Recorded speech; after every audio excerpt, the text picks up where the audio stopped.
here. Yeah. Yeah. I'm here. We got all. Oh yeah. Oops, Jacob's all here. gamers. Oops, all gamers edition. Hello, everybody. This is the pre-show. Hi. We're only 6 minutes late. It's pretty good. Yeah, especially is that considering better the than average? circumstances. No, that's about normal, actually. All right. But also, we used to go live at 11, so technically we're what 24 minutes early. Yeah. Your phone's unmuted, so I can hear the. Oh, whoops, Yeah, my yeah. bad. See, somebody somebody's has got to to do do that. it. That's okay. There's always somebody. It's always somebody. It's okay. We're first, and the hamsters are literally just running over there by themselves. Yeah, they're like it's. We're in a whole new world here. Yeah. Yeah. Especially with this new haircut. You You got real close on the sides. So I went to a new place. Yeah. And I went in because my old guy moved to Portland, where barbers come from and then go back to apparently on the West Coast. Wow. And I went to a new place, and I was like, you know what? I've never been able to get my hair cut within walking distance from my house, but a new place just opened, like at the shopping center around the corner from my house. And I was like, I'm gonna walk down there and see what the situation is. And I went in, and I was like, I don't know about this. And I was right to not be. I've got a weird flap on the back here. No, that's good, man. That's Yeah, good. yeah. That's is that a cool flap? That's the cool young kid thing. So how many barbers were wearing suspenders? How many had handlebar mustaches? No handlebar. Were they drinking out mustaches. of beers out of bottles? Somebody had a kombucha. I'm pretty sure it smelled bad yeah. in there. See? Yeah. So it was whatever. It's fine. Somebody in the chat said it's the full haircut show. The full haircut. Yeah. Well, usually we talk about food during this period. When I get a haircut, it's infrequent enough that we have to have a conversation. Yeah. We got a full house. Brad, I see a little bit of a Wu-Tang on your shirt. Is that what that is? Oh, Method yeah. Man, Wu-Tang. That's my Macho favorite. Man. Yeah. Yeah. Love it. Elena, I see a bridge. Maybe the Golden Gate Bridge. Looks like Bay Yeah, a Bridge little to me. hometown Bridge, pride. yeah. I also got a haircut. Oh. But you can't really see it, Show and us that's the for the flap. best. Did you have a flap too? Yeah, that's what all the cool kids have. I kind of do actually, which is why I'm going to go back to see her because I'm not loving my haircut right now. Oh What no! happens? So what you're saying is I need to get one of those too. I guess. You got to get a flap, Yeah. Jacob. All right. Yeah, Yeah. You just I'll work on it.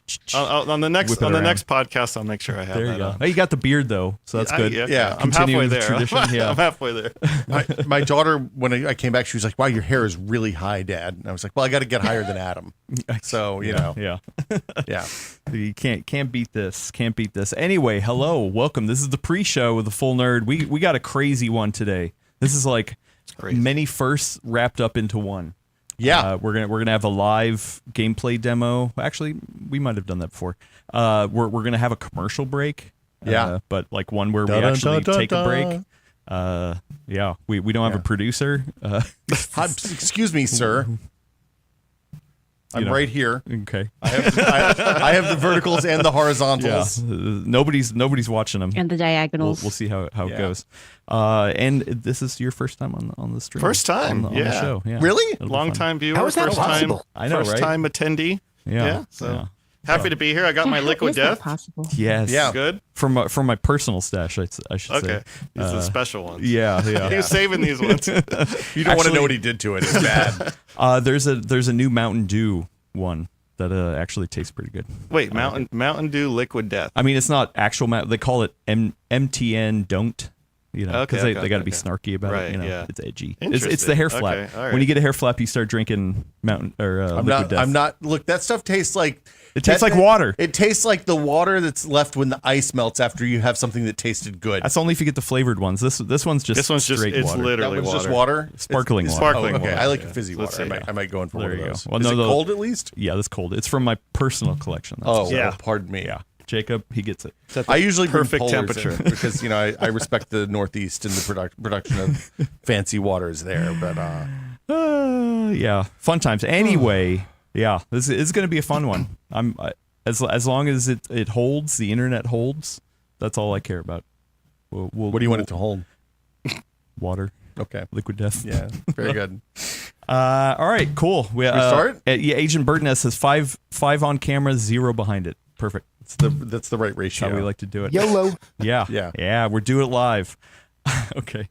Do you have the intro? Is that the real intro? Do you want to test it just real quick? No. I do you fade in the intro or do you No, cut the intro? cut to the intro. Yeah. Okay, And so then I'm- fade out. Look, Yeah. I got this. I'm ready to go. Let's go. Okay. Let's do it, baby. What could possibly Maybe go take the wrong? lower Rock and off too. Yeah. Okay. Look, man. All right. Do you see? Because it's the, starting. The lower is not highlighted. The overlay is. We're good to go. I know, but like, would do the intro This without is the start program. soon? Oh, you do the intro without the start soon? Yeah, exactly. Yeah. Okay, well, jeez. So many notes. Nope. Not that. Nope. Now I've done it. Too many buttons. Too many buttons. Do you not have a button to take that layer off? Look, I thought I did. I thought it was this one right here. See, that's what I was There we asking. go. There we go. Comedy All right, show. cool. There we Okay. go. Do you put the overlay Who's up on on first? the? Not until we come Okay. back from the intro. Yeah. So I'll Weird. say the thing. We do the graphical intro. Then Should have fade given the to me. preview feed here. I think probably in retrospect. Oh yeah, because you don't know if you're pushing. It would be nice to have two monitors actually. I mean, we do technically, but There's a lot of monitors in here. There's more than two. Yeah. yeah. Anyway, Anyway, all right. hold. No? Yeah. Well, We're not hold on. ready. We'll burn some more. There we go. Okay. No, Perfect. we're good. We're good. Okay. I heard. I the got to music. get rid of the intro. All right. There we go. Okay. Okay.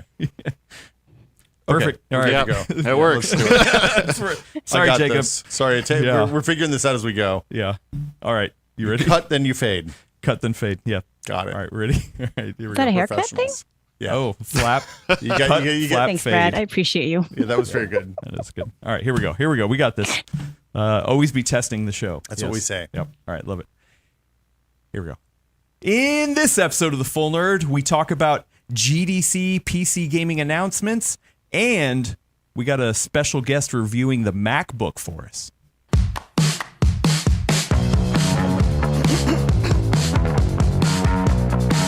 Music's a little hot.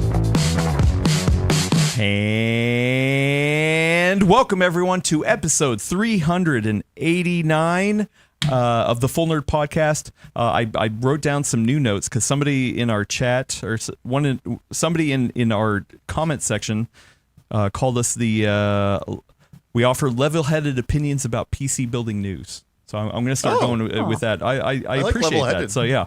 Sorry, let me do that Nicer again. than saying old people talking about PC Yeah. building news. 389 of the Full Nerd, PC World's premier podcast, offering level-headed opinions about PC building news. You like that? Yeah, it's pretty good. Thank you. I like it. Thank you. I It's pretty appreciate it. I'm your fill-in host, Adam Patrick Murray, but I am not alone. I have a full crew of people here, and a special guest. So on the line right now, we got my co-host with the mostest, which is Brad Charkis. Hey, Adam. Hey, Jacob. Glad you could finally join us. Hello, Internet. Yeah, and then we got one Elena Yee also on the line. I am on the line and also very excited that Jacob's here with Yeah, us. and split down the screen. And yes, like they both mentioned, we have Jacob Freeman from Nvidia. Hello. Sitting right here at the table. This is your first time on the show. First time. I don't know how we Yeah, haven't had you I'm a on newbie. before. Yeah. Yeah. Glad to have you here.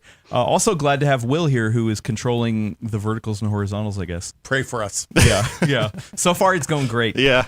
No notes. We're easing in. That's what the young kids say, right? Yeah, no notes. Yeah, Yeah. That means it's good. Yeah.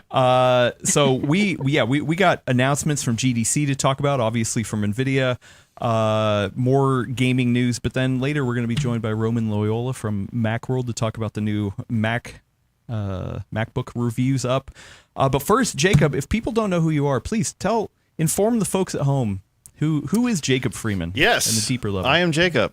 So I'm at NVIDIA for about 3 years at this point.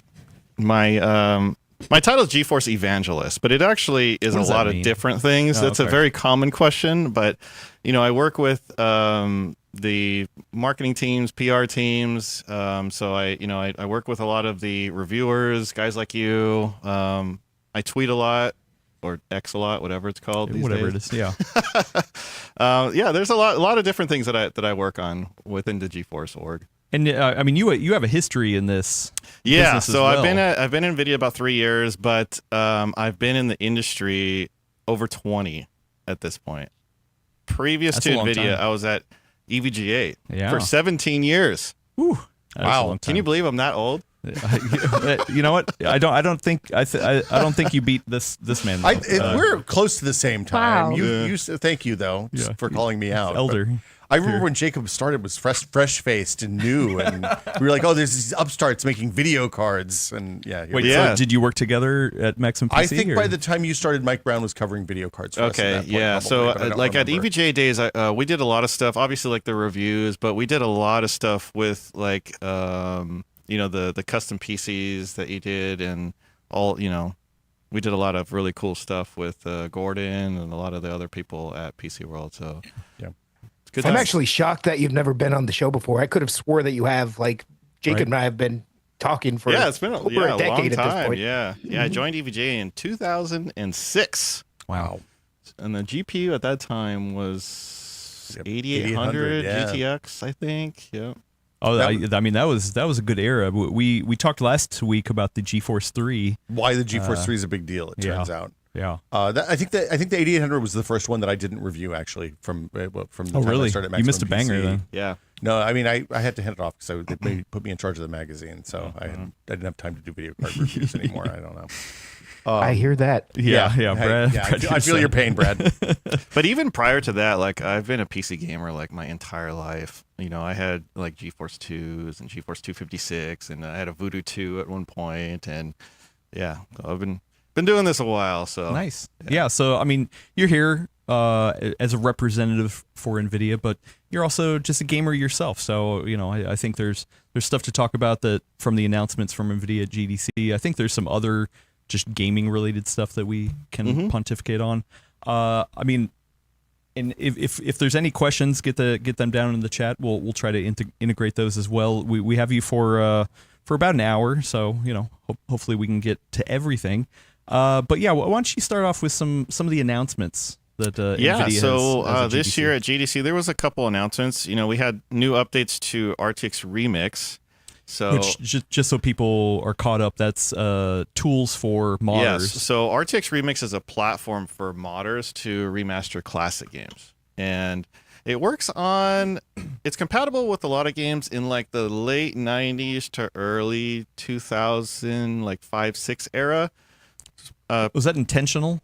It has to do with the way the engines and more specifically the API worked. So like DirectX 7, DirectX 8 games tend to be more compatible. DirectX 9 are kind of hit and miss, but specifically the DirectX 7 and DirectX 8 games seem to be most compatible. So that would be games like Max Payne, and some of the early Unreal, like BioShock is one of them, I think. Right? BioShock is DirectX 9. Okay. But there continues to be more and more compatibility because this, since we launched RTX Remix, the community has really grown, and they have actually figured out ways to get games that weren't compatible before to become compatible, and a lot of that has to do with translating the API. Like one example is Quake 3, or actually really any OpenGL game. For the longest time, they weren't compatible because it was really DirectX that it worked with. However, community worked to build essentially a wrapper that can convert it from OpenGL to Direct 3D, and now a lot of those can work. So it's pretty amazing what the community has done with it. Yeah, last year it was showing off the Half-Life 2 RTX. Yeah. Which we covered. It was fun talking with that development team.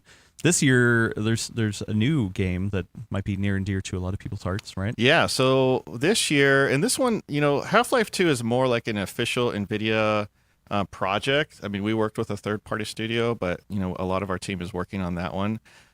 So for GDC this year, we worked with a modder. His name is Woodboy. That's not his real name. I mean, it might be, who knows, dude? Yeah. Yeah. I didn't check his driver's license, but maybe you should next time you see him. Awesome guy. He was already working on a Quake 3 mod for Remix, and so he's doing some excellent work on it. And we thought it'd be fun to take a map that we released 26 years ago. This map was a map designed for the GeForce 2 GTS. For Quake 3. Oh God, we talked about it in the GeForce 3 episode last week. It's called the Bunker. NVIDIA okay. Bunker map. Yeah. NV15 Bunker. Huh. And so we released that map for the GeForce 2 GTS 26 years ago, and it was 4 times as complex as a normal Quake 3 map. Whoops. And it was used for like many years in benchmarks. Like I'm sure probably if you look at, was it Boot back then, I guess? It was Max PC by then. But Okay, it Max was PC just by then, barely. yeah. Like a lot of the publications were using this map to benchmark to GPUs because it was like so intense. So we thought it would be fun to 26 years later work with him directly on this map. So he put a ton of work into this map to like update the assets, materials, new textures. But we even went a little bit above and beyond and implemented some of the new stuff that we're working on that we announced at GDC that's related to particles. Oh, okay. And making particles better in these remix mods. So Seems perfect for Quake 3. Yeah. yeah. So yeah, it's pretty awesome. Quake 3 love particles, man. There's little sparklies everywhere. Now the question I have We is, added more sparklies. does he fix the the skeleton that everybody always played with, that they'd hide in the shadows with the brown skeleton that was basically invisible in the corners? Does he full light I don't that know. or I think not? there is a skeleton in here, but now it's illuminated, so maybe that issue is fixed. Yeah, they're using the later era skin. I remember when I went to Computex for the first time, which was 2019 with Gordon, and we went to the Nvidia office over there, and I think that was the first time it was Quake 2 RTX was showing off. And I remember he brought up the console and typed in a command to do the run for the benchmarking. What was that command? Do you remember? Oh, demo test. No. Time demo one. Yeah. And he ran it, and it that. ran. Can you do that same thing here in Quake 3? You can run the same time demo. But so the way that worked is those Quake Engine games would record the network traffic basically, right? And then it would replay the demo as it went. And most of them were on space maps because that's what people played. A lot of DM17 on Quake 3, which was like 15 platforms in outer space, and there was hardly any geometry, hardly any places for light to interact. It was a terrible benchmark for anything but the CPU. Gordon loved it for that. But yeah, Quake 3 was a good benchmark for a little bit of time, and then it really quickly became a CPU benchmark because it came from the time before like bump maps and well, now it's with RTX Remix. Now it's a GPU benchmark again. Okay. It's pretty intense because it's fully path traced. Yeah. So it has the path trace lighting, has high resolution assets, textures. So do you all work with it on this stuff, or is it working entirely in the modding and open source community? It's pretty much done in the entire open source community modding community. For this one specifically, we did reach out to them and let them know that we're working on this project. But that's kind of. But you said it was different than the involvement with the Half-Life 2 RTX? Half-Life 2 there's a lot more in-house development on that one. Okay. Whereas Quake 3 RTX, it's really, and there's like a whole team that's working on Half-Life 2 RTX. Yeah. With Quake 3, it's really Woodboy. Woodboy's the star of the show. Dang. We did work with him and contribute some of like the particle stuff, for example, but he did a lot on this mod. There's a lot more art in Half-Life 2 than there is in Quake 3. It turns out, I think, probably. Yes. Yeah. Right. I can only imagine. So you mentioned the full path tracing. It's like last week or the week before, I spent a lot of time with Resident Evil Requiem. Yeah. And did some frame timing stuff with the path tracing mode, the ray trace, the just standard high ray tracing mode, and then also some of the lower. I'm kind of curious, like what your split is on when you use path tracing and when you just do the full ray tracing. Because like the performance in that full ray tracing, which I think is a mixed like raster lighting model, and then there's also ray traced elements where you get like reflections and some shadows and stuff like that. Right. But it's not replacing every light in the entire game. And that's what path tracing is doing. Basically, it's like the full ray trace. With ray tracing, you can add like ray trace lighting, or you can have ray traced reflections, or ray traced shadows, for example, where path tracing is like ray traced everything, essentially. So the thing that I noticed about Requiem is that the difference in the ray tracing with the diffuse, with the normal lighting model, like it was really good. Like it looked really good. And the places I was looking at, I didn't play a lot of the game because it was really scary. But like, it is scary, yeah. Like I was surprised at how good the kind of touch up ray tracing has gotten, right? Like the souped up raster lighting model has gotten with some ray traced elements. And I wonder, like, what's your split when you're playing? Are you always, if there's a path tracing option, are you full path tracing all the time? For sure. Okay. Yeah. Okay. Honestly, it just not even because I work at Nvidia. It's just like from the very beginning of me playing PC games, I always was like really into graphics. Like even Quake 2 with 3D accelerated rendering. So for me, I'm always looking for like the best visual experience, and path tracing is undoubtedly that. Now, with saying that, it is possible to make like ray tracing look really great, but path tracing goes above and beyond, especially in certain scenes and certain areas. And once you become accustomed to seeing that, it's hard to, like just the way that light bounces off of objects, or little objects on tables that may not have shadows when they normally should have shadows. Like path tracing really fixes shadows on faces always are striking. Like when your nose shadows your rest the of your one area face. that you can see it a lot in path trace titles is like like under this laptop, for example. There should be a shadow under this laptop, and a lot of times it may not be there without path tracing, and path tracing helps add a lot of that detail back in, and it just looks more natural, like it's actually sitting on the table, right? Well, go ahead. I mean, I think we're in the same boat. I've always very much loved the bells and whistles and turning up graphical fidelity. Like I'm not a high frame rate person anyway. But there are a lot of people out there who really hate on all this RT stuff. Like, why do you think it's not hitting with some people?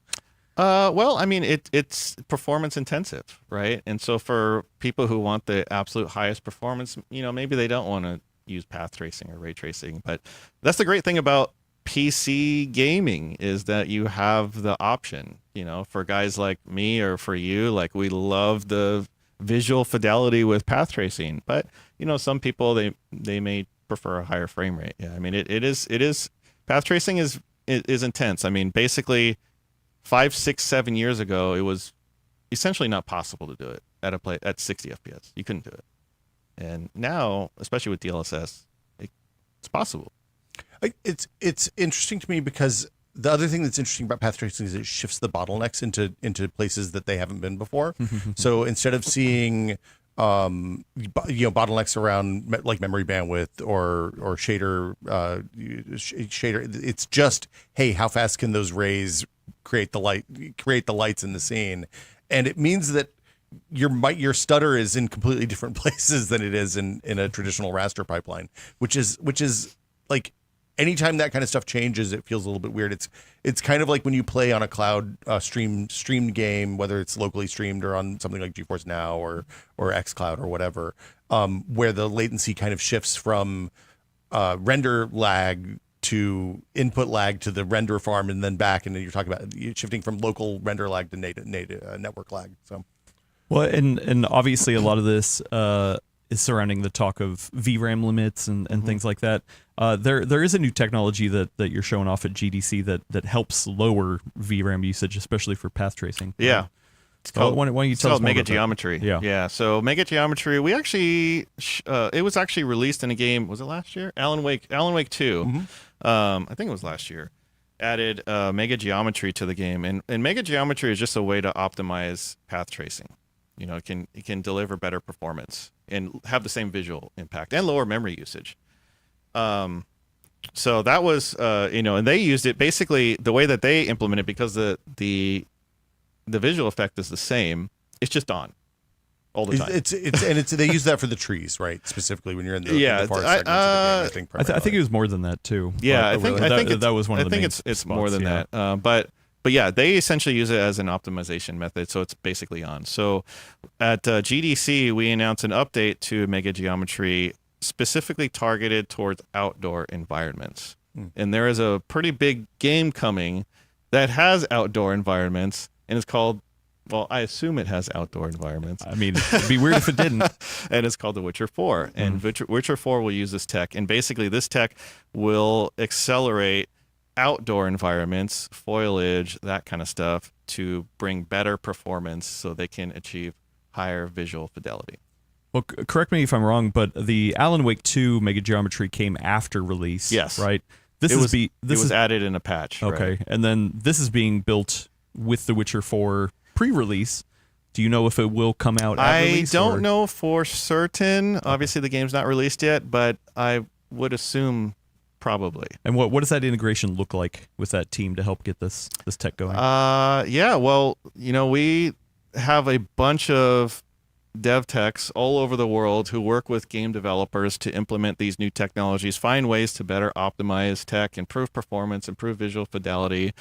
So, we work closely with not just CDPR, but all devs. Pretty much. I work with a bunch of indie devs, and we've reached out to your folks and we're like, hey, we have a performance problem. Yeah. And somebody will be like, oh, okay, let's run a profiling run. They'll run it on a whole bunch of different hardware configurations, and then we get a big 40-page report that says, okay, you have problems on this hardware and this hardware and this hardware. This scene you need to look at and see what's going on. It looks like you have too many draw calls on this scene, and it's an incredible service to. Yeah, we have so many tools to help game developers optimize their games, add features to their games, add like DLSS integrations, reflex for lower latency, stuff like that into their games. Well, I think this wasn't your first time on the show, Jacob. I'm pretty sure you joined us when we actually talked with the Remedy devs right when Alan Wake 2 launched. So. Oh, yeah, that was remote. Okay. Yeah. But that one I did. I think I actually called in, right? Yeah, called in. Yeah. Okay. Now I remember that. It's my first time here. Yeah. Okay. Yeah. So still glad to have you. I'm super pumped by Mega Geometries, and I'm wondering, do you have a sense why we're not seeing it more? Like, obviously, it kicks butt in Alan Wake 2. Getting into Witcher 4 is good. Yeah. I don't have an exact answer on why you don't see it more. I think that you will continue to see it as the tech gets better, right? And now it works great with outdoor environments. I think you'll see it integrated into more games. But obviously, just today we're talking about Witcher 4 and Alan Wake 2. Yeah. And so this really helps in outdoor environments. Why? But actually, there's another game that's coming that will also use Mega Geometry, and you could probably guess what it is because it's also Remedy and it's Control Resonant, which is the next Control game. So I'm excited about that. Will also have Mega Geometry as well. I'm excited about that. But wait, so but I think the trailer already showed some outdoor environments, but those are mostly like cityscape, right? I feel like Mega Geometry right now has been talked in the context of trees specifically. Like, can it apply to other things? Yeah, I can. But the tech that we introduced today is specifically for outdoor because outdoor environments, especially when you're using path tracing, are super intense, and so trying to find optimizations to improve the performance is kind of what Mega Geometry is all about. How much more optimization are you getting out of this? Like, does it feel like, it's going to take frame rates from 20 to 60? I don't know. I don't think we have final numbers for this one specifically, but I think it's probably like 5 to 10% it can save. In Alan Wake 2, I think it was like 300 megabytes that it could save on VRAM usage. Yeah.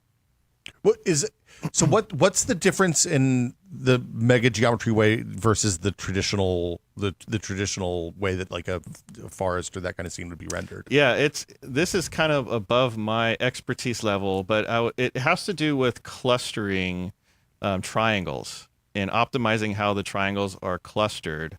So like you define a relationship between triangles in certain sets of the forest or something? Right. Okay. Interesting.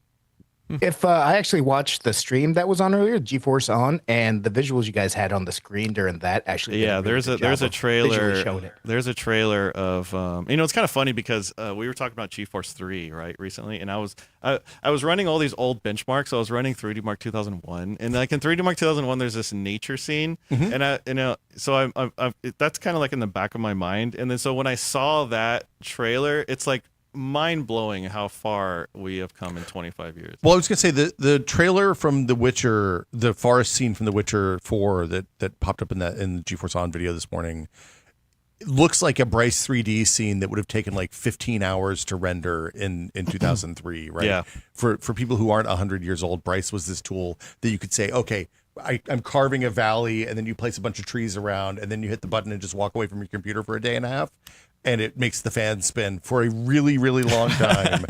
and then you get a scene that looks not entirely, but like not as good as this. So yeah, it was wild. It's pretty incredible, honestly. And even if you go back to like when we first, like Quake 2, you were talking about Quake 2 RTX, kind of going back to path tracing a little bit.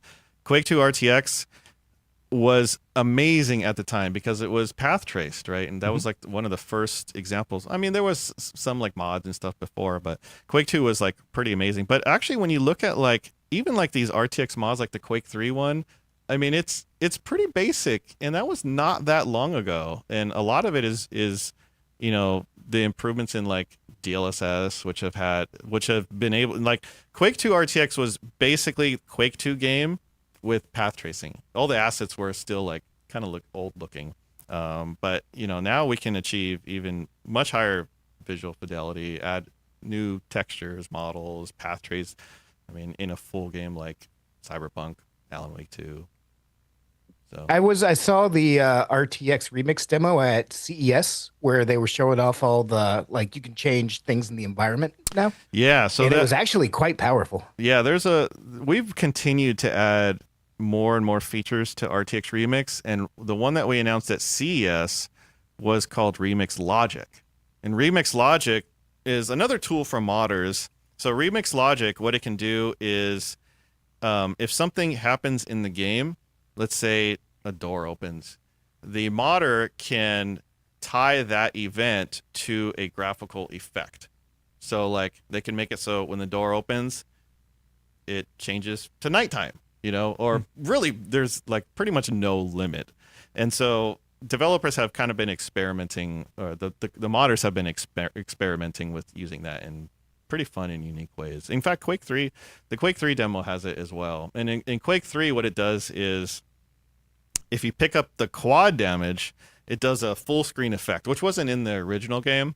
But what it's doing is it's the Remix Logic is looking for the UI element that says quad damage. And once the UI element appears, then it knows, okay, play this full screen effect. And then when the UI element disappears, then it knows, turn off this full screen effect.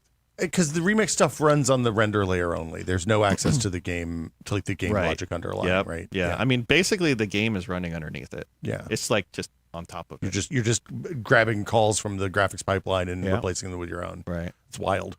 Well, I feel like a lot of this stuff, the remix tools, Mega Geometry, is made to help developers get more either savings or better performance, better visuals, that kind of stuff. Right.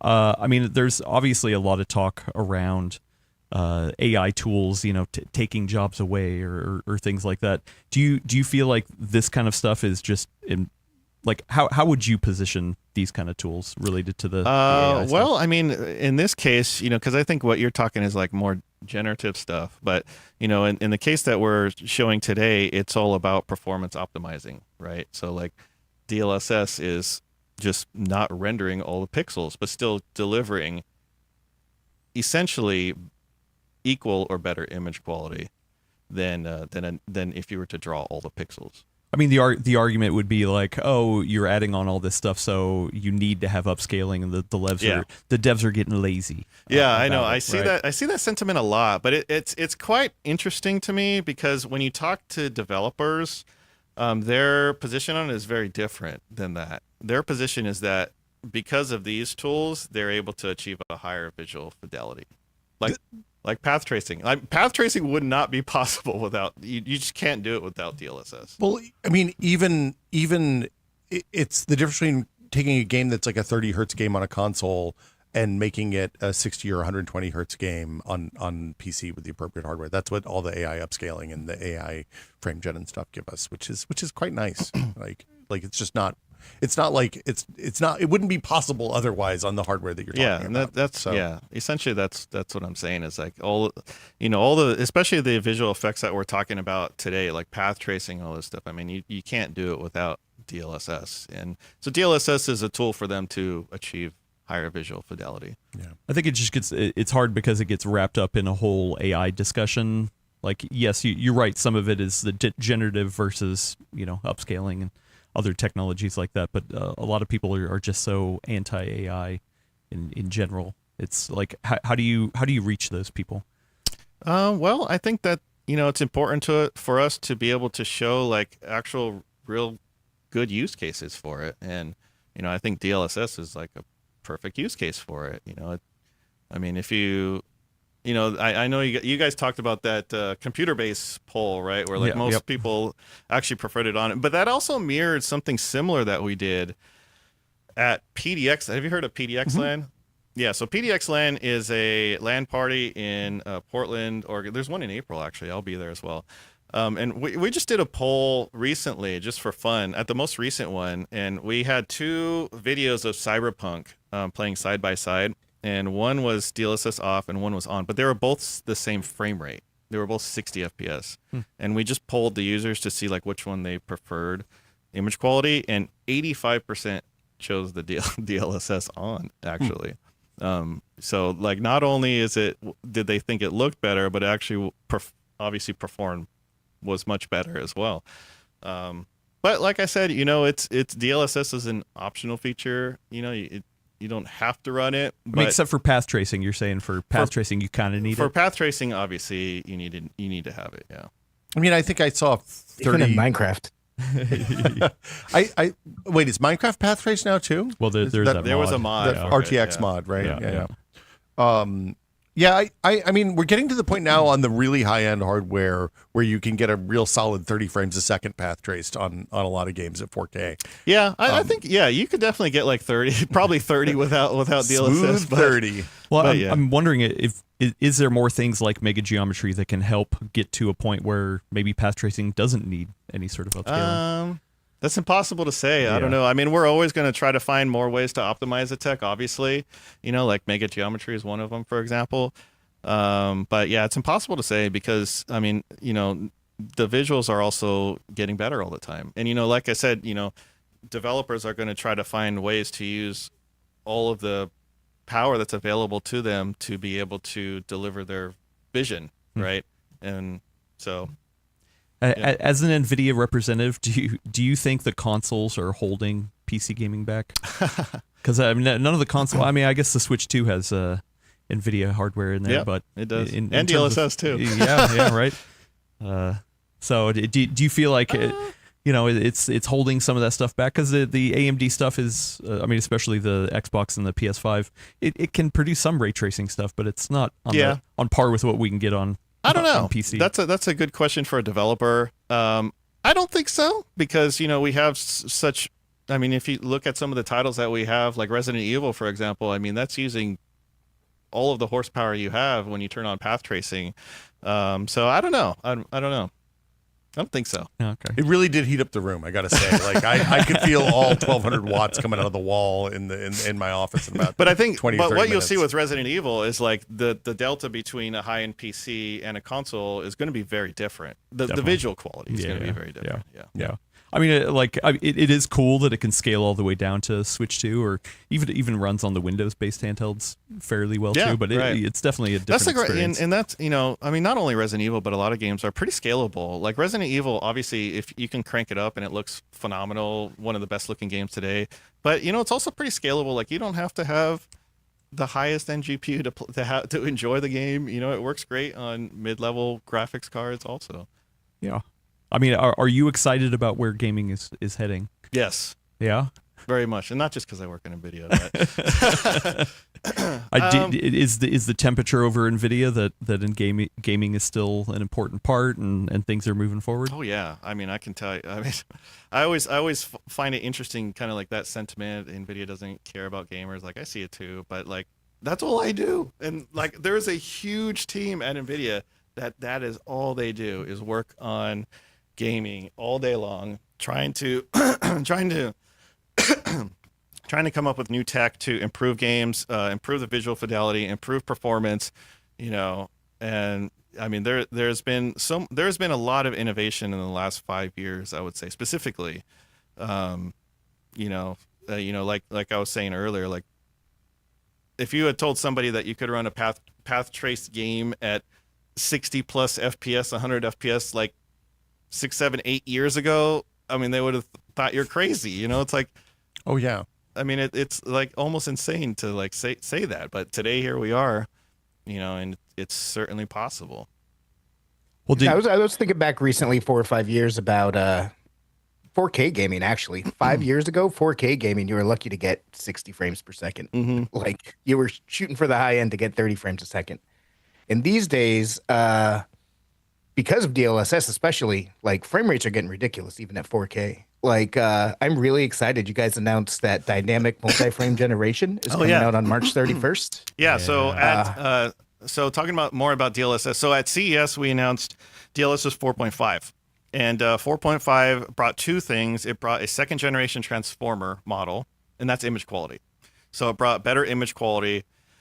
And it uses 5 times the compute data to basically reconstruct the image better. So DLSS 4.5, and that's the computer-based, I think, article where they did the polling was using 4.5. And the image step up from 4.0 is pretty substantial in certain cases, especially with like ghosting.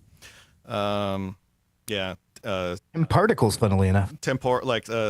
Image stability is a lot better. And so we also announced another part of that called dynamic multi-frame generation. I need more liquid death. This is the problem with the liquid death. Yeah, I'll say a lot of people at the launch of frame generation were like, "Oh man, this is really cool. Wouldn't it be cool if you could say, hey, hit a target number?" And that is dynamic multi-frame generation. Yeah. Yes, because so frame generation makes FPS go high, right? But ideally, you kind of want to keep your frame rate within your monitor's refresh rate. Yeah. Ideally, because if you can generate more frames than that, but I mean, you're not going to see it, and you're not going to get the latency benefit. So it kind of makes sense to just generate the frames that you need to see, and that's dynamic multi-frame generation. So there's a couple ways that you can set it today, or when it releases, it's going to release on March 31st. You can set it to your monitor's refresh rate. So it's just, if you have a 240 hertz display, it's going to try to always set 240 FPS. Or you can set a fixed number if you want. And so it'll dynamically change the frame gen number from 0x to 6x. And to try to keep it within the set FPS. And so, like, it's doing it per frame, saying, "Oh, you know what? In order to hit this, we need to draw 1 extra frame, or in order to hit it the next frame, we need to draw 3 extra frames afterward." Yeah. How's that going to feel? Because I feel like the latency thing is my biggest question. Yeah. I can talk to this. Let me talk first. Oh, I actually tried the demo at CES, so that was actually my biggest concern reading about the technology. Like, is it going to feel like you're shifting your car? Like all of a sudden, frames drop like insanely. But I was actually pleasantly surprised. They were canned demos, but I was whipping around trying my best to really, make them upset. And everything just felt smooth and good. And I came away very impressed. Were you playing on mouse and keyboard or gamepad, Brad? Mouse and keyboard. Okay. Yeah, I mean, to me, the mouse and keyboard is the like if you can hit headshots and hit flicks onto heads with the mouse and keyboard, then it's probably the latency is such that I'm not going to notice. And that wasn't the case for me with the 4 series card, the DLSS 3 frame gen, but with the 4 frame gen, it's been not a problem. Somebody said, how low can dynamic frame gen go? It can go all the way down, or I don't know if they're talking frame rate or like what's the starting frame rate? Because like our feeling, the FG model can go to 0x, so it can turn off. It can turn off frame gen if it's. So if you're able to hit that target without drawing an extra frame, it just won't. But yeah, you can use it on like 60 hertz, and it'll just try to maintain 60 hertz as well. And yeah, I'm really excited about that feature because I use frame gen a lot in some games. Like for example, in Battlefield, I played a lot of Battlefield 6, and I only need 2x frame gen because I'm already at 240 hertz. But other titles you may want more, so that'll just make it a lot simpler. Are you so I never turn on frame gen for multiplayer stuff at this point, just because the input latency I don't want in a multiplayer competitive game. I maybe I should test. I don't know. Maybe I should do some A/B testing and see if it impacts headshot percentages or something. Well, I can tell you, I played a lot of Battlefield, and I am no better. I'm not going to say I'm good at the game, but I'll say I'm not worse with FG on. Okay. Yeah, it depends on how good you are to begin with. Yeah, I mean, in the case of, in that one, your input frame rate's so high already, over 120 FPS or whatever that, it's, to me, it's fine. Yeah, I can't even tell, honestly. What's your personal base rendered frame rate that you would add on frame gen 2? Like it's a difficult question to ask because I think it really depends on the game. Yeah. Yeah, like a game like Alan Wake 2, like I'll just crank it up and, but a first-person shooter like Battlefield, I don't know, actually. For me, it's kind of different for everybody, but I would say for me, like 60 or something. It's So as long as you can perfectly get fine for me. 60 yeah. native, adding Yeah. frame gen on top. Okay. Yeah, but I mean, everyone's different, and it's going to vary by person, really. For sure. Nice. But yeah, I'm like we said before, I like graphics a lot, so I'm willing to sacrifice. And you a like little. Battlefield, it sounds like. That's your I go-to played game. a whole lot of Battlefield. And you like this new one? Battlefield 6? Yeah. Oh yeah. I mean, I've been a long time Battlefield fan, and Battlefield 6 to me is my favorite Battlefield game in like quite some time. I would say maybe since Battlefield 4, maybe. Yes. I mean, I like it though because I've been playing Resident Evil, and then I was playing High on Life 2. So I don't know. I need to get back to Battlefield, I guess. It's your daily mainstay. All right. I do have a question from the chat that I had grabbed. Let me get back over here. From friend of the show, Shraff2K asked. I gotta ask you. Ask Jacob 5090 Ti when. just tell us. Go ahead. I don't know. Nobody's I wish telling I us here. knew. Yeah, I don't know. Do you feel like people get too hung up on new generations? Or why do you think people are always looking forward to The be next like, one? when's the next thing coming out? Yeah. Well, I mean, it's exciting to talk about, right? New tech all the time. But I would say, like, actually, for me personally, it's actually more exciting now, I feel like, because the way that I look at like new tech is like new features and stuff. And the new features are coming more often now than they used to. Like before it was like, when you go from GeForce 3 to GeForce 4 to GeForce 5, that's when the new features came. But now it's like there's like DLSS is always iterating, like every 6 months it seems like, right? There's always a new like feature that basically enhances the card that's already there. So that part I don't know, I find that pretty exciting. And you think there's still more forward-looking features that will get used for these newer series that people can look forward to?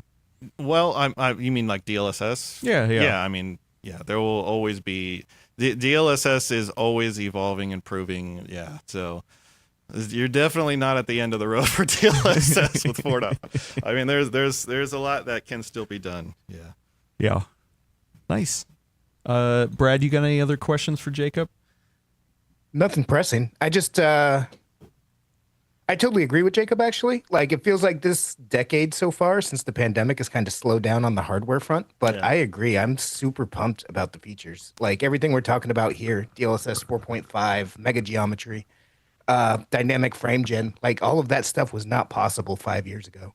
I think it's good to take a step back. Yeah, and I feel realize like, that. like in the early days of 3D acceleration, the graphics evolved pretty quickly, like from GeForce, like the GeForce 2 era, 3, 4, 5. Like the launch of GeForce SDR to GeForce 3 was like 22 months or something crazy. It was practically no time. Yeah, right. And so like graphics was evolving very quickly, and then it kind of slowed down a little bit, I think, from like maybe like 2010 to like 2020-ish a little bit. My personal feeling, but I feel like in the last like 6-7 years, it's accelerated quite a bit. Like we went from basic ray tracing to more advanced ray tracing to full path tracing, and so it's pretty amazing. Davina Duckworth in the chat, friend of the show, says nobody's talking about anti-aliasing anymore or anisotropic filtering, things like that. I feel like the upscaling, it just does that so much better, right? Yeah, I mean, like there was always new anti-aliasing tech coming out all the time. MSIA was like kind of like the standard, but there's limitations with MSIA. It doesn't work on all games, all engines. It's very compute heavy. And DLSS just does such a great job, with like resolving edges and improving image quality, stability. That's kind of like the default option now, almost. Nice. Yeah, it's interesting. One of the things I've noticed recently is that people are starting to ship defaulting, if you have the right hardware, frame gen. And DLSS on has been the default on a lot of, especially single player games for the last couple of years, it seems like. But now we're starting to see frame gen defaulting to on for people who don't go into the settings, which is kind of wild to me. Yeah, I think that probably comes up to it's kind of depends on the developer how they set the default options. Yeah. I think for Resident Evil, if you turn on path tracing, I'm pretty sure it kind of turns on all that stuff. It defaults to 2x frame gen at that Right. point, and DLSS quality, I think. And the based on denoiser as well too, right? Well, the ray reconstruction. Oh, the ray reconstruction. The Yeah. Capcom denoiser widely regarded as not super good by the internet. But the ray reconstruction stuff worked nicely. Yeah. We get a question from the chat. For now, FrameGen uses frames and motion vectors as input. Is there a feature where all the input is a semantic description of the scene and all pixels of all frames are AI generated? Oh.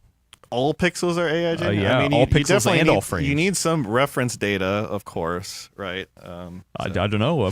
Do you? Could there be a feature? Well, I mean, we I don't played know, that. speculation. Microsoft made that Quake demo, that Quake 2 demo that was all semantically generated, and it didn't make sense, right? Like Nightmare. yeah, you turn. I mean, there's still reference data there, right? They're referencing it, but yeah, I mean, Yeah. ideally, you want some reference data there. Yeah. Well, generally, before we wrap up here, like you're at GDC, you're doing some demos. I think you're stopping by tomorrow to. Yeah, I'll be around tomorrow, Thursday. To check out the demos. Are you going to get a chance to go around the show I don't floor, know. or no? I don't know. I didn't last year. I don't know. I'm always so busy at because we have a suite that's like offsite. Yeah. So I don't know. Maybe We'll see. It's just always interesting to get the temperature of the room, of like where game development is, where gaming is heading. Obviously, it's a competitor hardware in the Xbox. I think a lot of people are wondering the future of the Xbox, but hey, it's if it's just a PC, then we won. Right? I guess so. Yeah, we'll see. I don't know. I think they did announce it can play PC games, right? Yeah, So, yeah. Everything's an Xbox now. That's what I've it's kind of heard, funny, yeah. like if you've been in the industry long enough, like us here, like you remember, like there was a period of time when people really thought PC gaming was dead.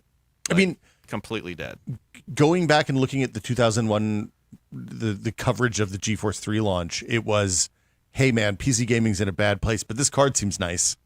And it was before, like I remember it was before Steam. It was before Randy Pitchford came out and was like, hey, Valve's got this new thing coming. It's going to get anti-cheat into the new version of Counter-Strike that Gearbox is working on, and it's going to be real good for players because you're not going to have to download patches from File Planet or whatever every day.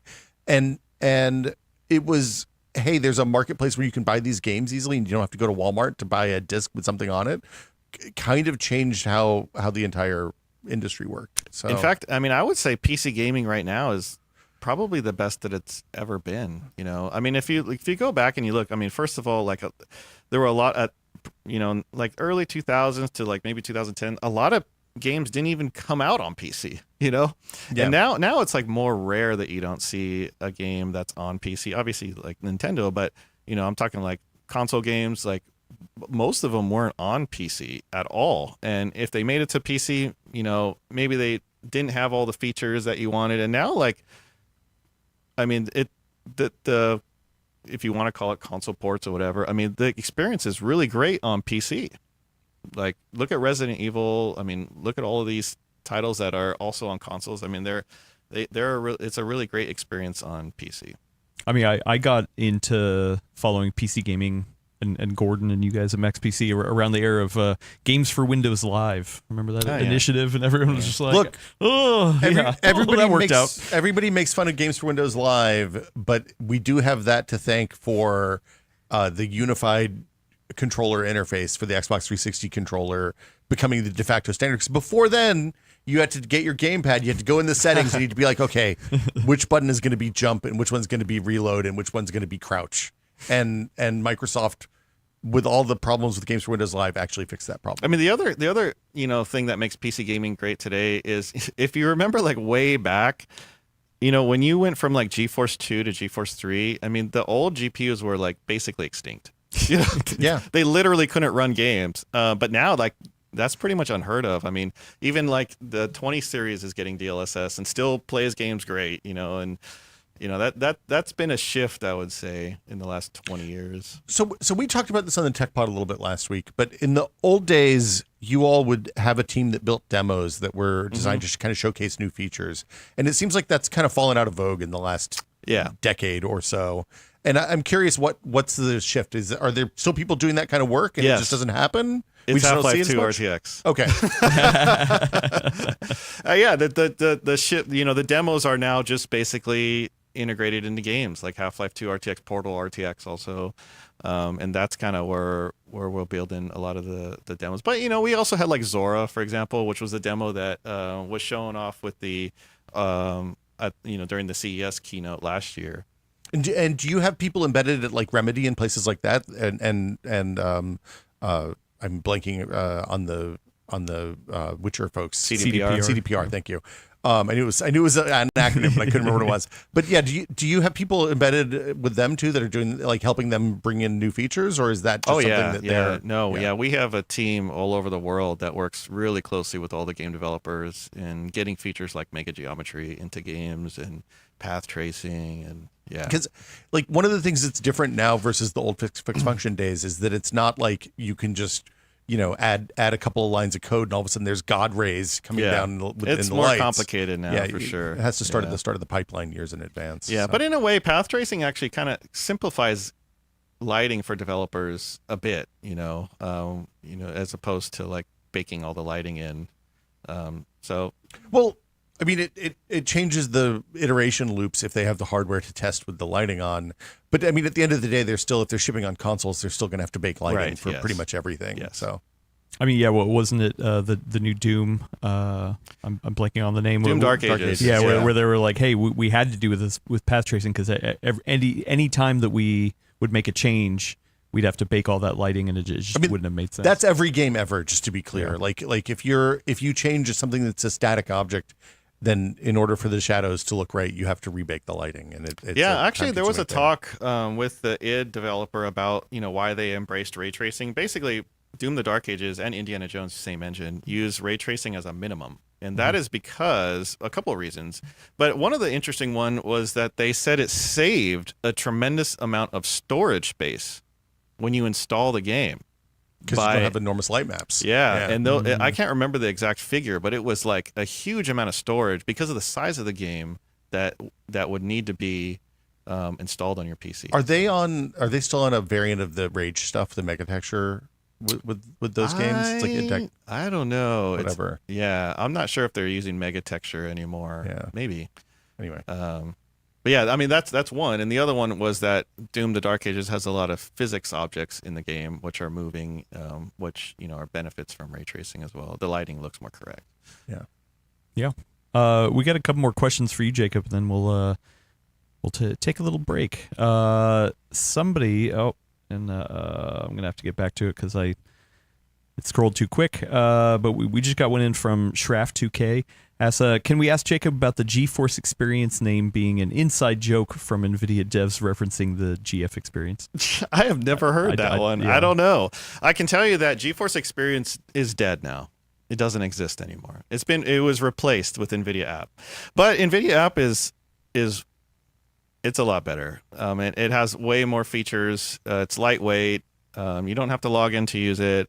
You can use DLSS overrides, for example, like forcing DLSS 4.5. Includes throttling, which now works. I think and a lot of the control panel features have made their way over to NVIDIA App as well. Like you can change your resolution, monitor settings, which you couldn't do before. And it keeps getting better all the time. Is the goal to get rid of the NVIDIA control panel eventually and roll all that into the NVIDIA app, or do you think they both stay? I think they'll still be around for the time being. Yep. I found the other question from friend of the show, $60 Codger. Does Jacob think that getting people past the fake frames narrative is simply having them try it? I think that's part of it, definitely. I can say that a lot of people who have tried, I assume he's talking about frame gen. I mean, DLSS is kind of, I think most people play with it. Oh, they do. I know that for sure. But frame gen, I think, you kind of have to try it to experience it, because there's a lot of narratives about input latency and this, that. But I think that most people, when they experience it, they actually find it perfectly fine. I will say the first time I tried to do a headshot flick and I landed right on it, I was like, oh, okay, this actually works. This is good now. Nice. Anything else that NVIDIA showing off at GDC you want to give a quick mention to? Yeah, I don't know if you had time to show this demo, if you want to flip over to it. Yeah, we can. To the but we could do this pretty quickly. Yeah. Give me half a second here to figure out. And the my demo buttons. is of the Quake 3 This RTX. is Quake 3 RTX. Yep. This is what we worked on with the developer. So I can show you really quickly. This is kind of what, not exactly, but this is basically what Quake 3 looked like before. Yeah. That looked amazing. Like Yeah. you say that In as 2000, yeah. There's like a little bit of shade there. I could hear it in your 2000. voice. Okay. Yeah. In 2000, it Yeah. was amazing. Yes. Yeah. Actually, like I said, this map was 4 times as detailed as a Quake 3 map at the time. So now with RTX, we have these new features. But what we really, what we have new here specifically for GDC is the new particle stuff. So like, for example, when I shoot this here, you can see these sparks come off. But so this is the particles is not necessarily new to Remix. What is new is we've expanded the feature set of particles. So like we added this, I guess this is a teleporter? Teleporter. Yes, this is a teleporter, but we have like this, it's sucking in everything that's around it. So if we shoot the particles here, you can see that they get sucked into That's actually kind of cool. Not enough black holes in games. I'm just into gonna the say black hole there. So yeah, one of the new features with RTX Remix that we announced at GDC is that you can set an attractive force or repulsive force on particles. So you can make stuff attract force. You can also make it affected by wind and stuff like that. The other new feature on particles is over the lifespan of the particle, you can change the color. So this is all particles. You can change the color. You can change how transparent it is. So that's how we were able to create this kind of ring effect here, is by using the new features that are in the new particle updates. The other one, I'm going to cheat. What? Nobody tell. demo? Nobody Wow. Nobody tell them that I'm cheating. Oh, wow. The other one is you can set random particles. For example, on this lightning gun here, see these lightning bolts that are popping off? Those are all randomized. So yeah, you can add all these things that nobody even thought of 26 years ago. Can you flip? I mean, look, they couldn't fit that much stuff on the CD-ROM. Can you look down at that grate underneath you and flip it back to the old renderer? This one here? Yeah, Was it transparent back in the day? I don't think it was. I think this was just a texture. And they have like a cube map or something behind it. It looks like.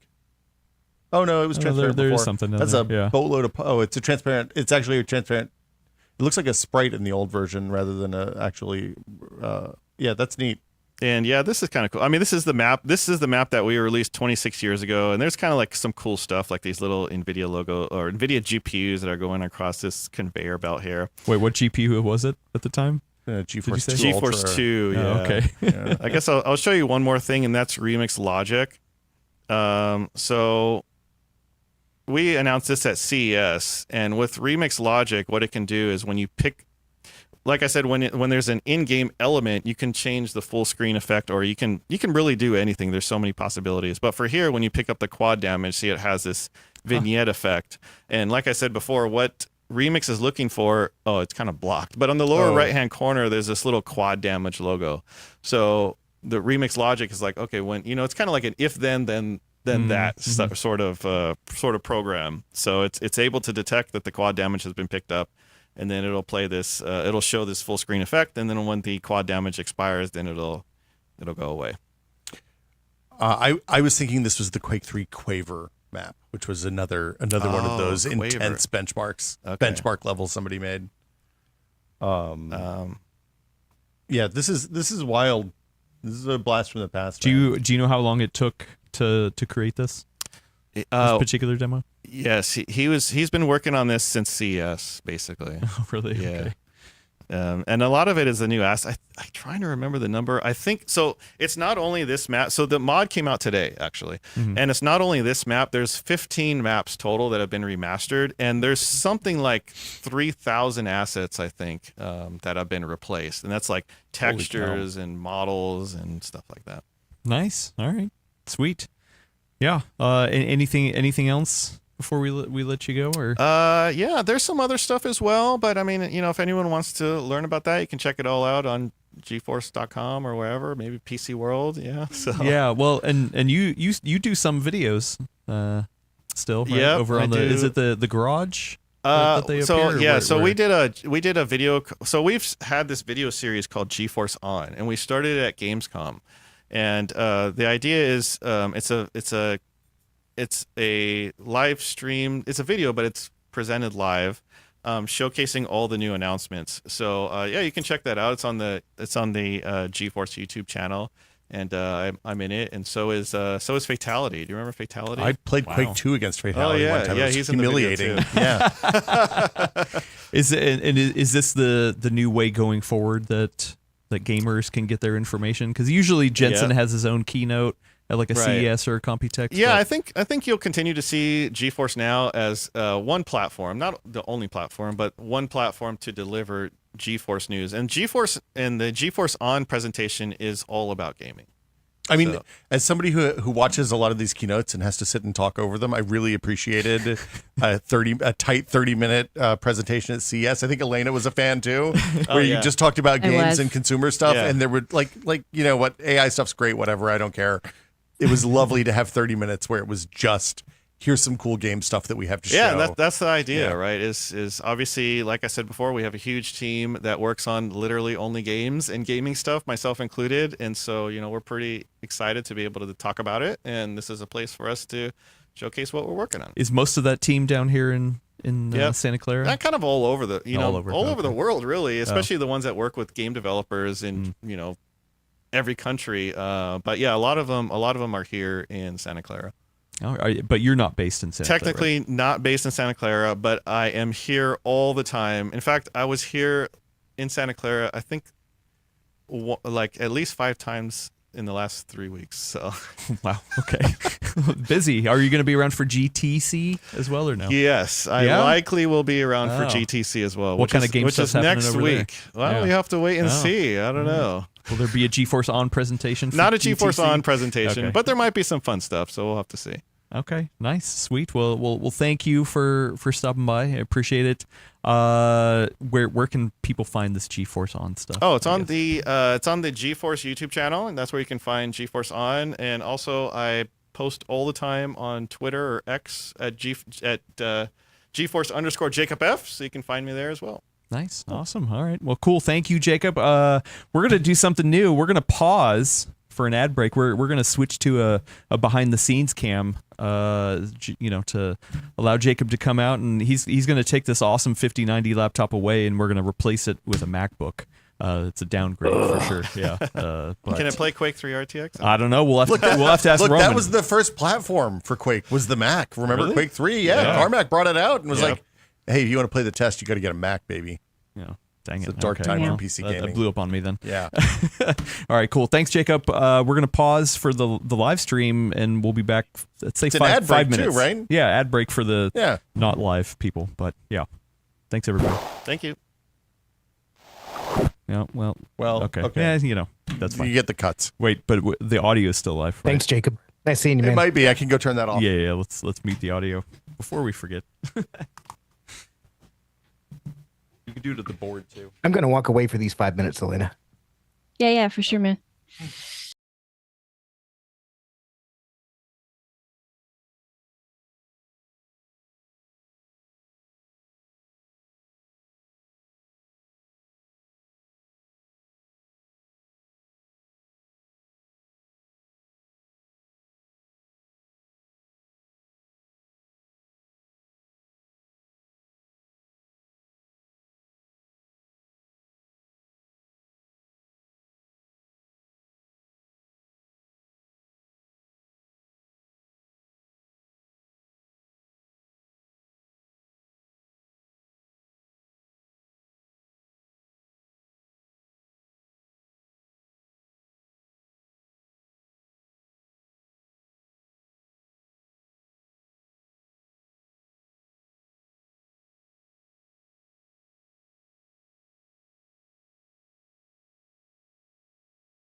Be live. Your audio's live now.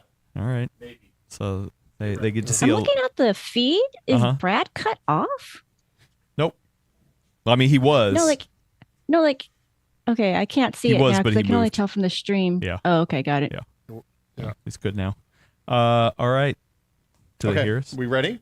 Yeah. Should I do the ad transition or just? Yeah. The ad transition, please. Okay. I think it'd be easiest for me to find it. Okay. Audio's back live. Now I can yeah. hear it. Okay. All right. Here we go. Okay. Coming back in 3, 2, 1.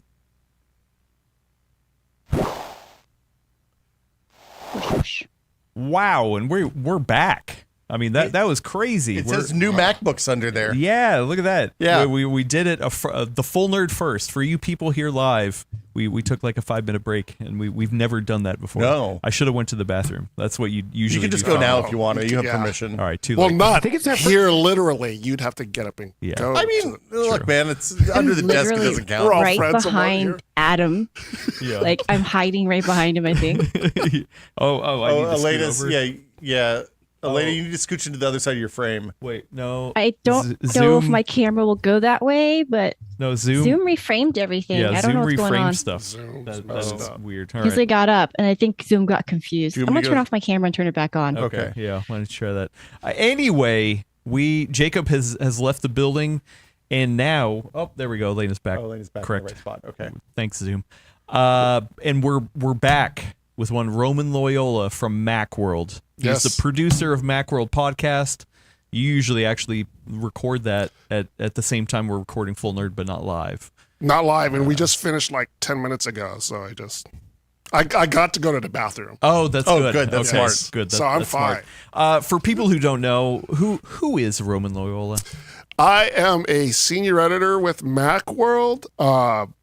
Like I produced a podcast, among other things, and my main beat is Macintosh. So I tend to review Macintoshes for the publication. And you've been covering Macs for a while.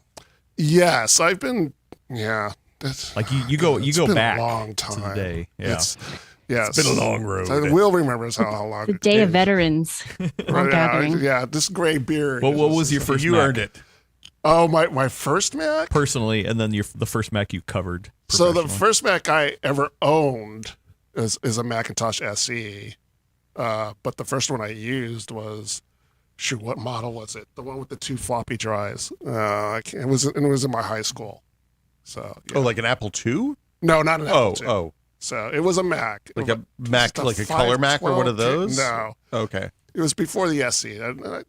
That's the thing. I've been doing this for so long that I can't remember the specific model names because they all blur into one. When did you start writing professionally? When I started way back in. Do I want to say the year? Because then that'll date me. I mean, you don't have to. I started in 1991 for a magazine called Mac User, Nice. which was owned by Ziff Davis back in the day, and was a rival to Macworld. So we would butt heads. Macworld was kind of like the stuffy, yeah. snooty, Those Macworld you know, people. highfalutin. We were kind of like the pesky little brother kind of. Did people wear Dockers in your office? That's the real question. No, that was the Macworld office. Though. Yeah. They wore Dockers, and we were the cool kids. Nice. So, and then I actually worked for Mac Addict. That's how I met Will. Yeah, we were wall neighbors for a Yeah. long time. Oh, really? We worked I across didn't the realize cubicle that. from each other. Oh, Oh, I no, did, I yeah. didn't know that you were that close. Yes. Yeah, when they moved us when we were in the North Hill Drive offices for Future, which was if you've ever seen the movie Bullet, it's at the end of the famous car chase in Bullet, the bad guys die in the parking lot of our old office. And when they moved us upstairs, previously the computer and tech people were all downstairs, and then they stopped wanting to pay the lease on the downstairs, so they moved us all upstairs, and they put Maximum PC and Mac Addict on either sides of a partition, really, really close to each other. I think exclusively to annoy Gordon. Yeah. I think that's very similar to what happened with them later putting official Xbox magazine Oh, yeah. and Maximum PC also side by side sharing a wall, possibly to annoy Gordon. They wedged us between Mac Life and OXM at the last office I worked at there. Yeah. nice. But yeah, So you've been covering Macs for a long time, For a long time, yes. and you've seen a lot of changes from Power PC era to the Intel era to Apple making their own silicon. This is a new era, I feel like, for Apple. You right here in front of us, audio listeners, you have a MacBook Neo. Just like from The Matrix, the hit 1999 movie, The Matrix. So this is the indigo color. You probably can't even tell. Indigo's purple? So I thought indigo was purple. It's This more of kinda a looks blue. bluish. It's like a deep like a reddish blue. Yeah, like a midnight blue with a little teeny hint of red. Yeah. This is what indigo is. Yeah. It's a good color. Yeah. Okay. Yes. I guess I'm wrong with colors. So- yeah. This is not actual indigo. Actual indigo is like more like a purple.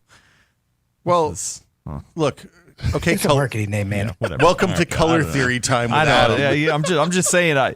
Hey, Look, what is purple, man? listen, we're here. You know, Start we're swatching everything. got a bunch of PC people. We got to rag on this Mac thing. Yes. Right. I'm you here know. to be your whipping boy for today. Yes.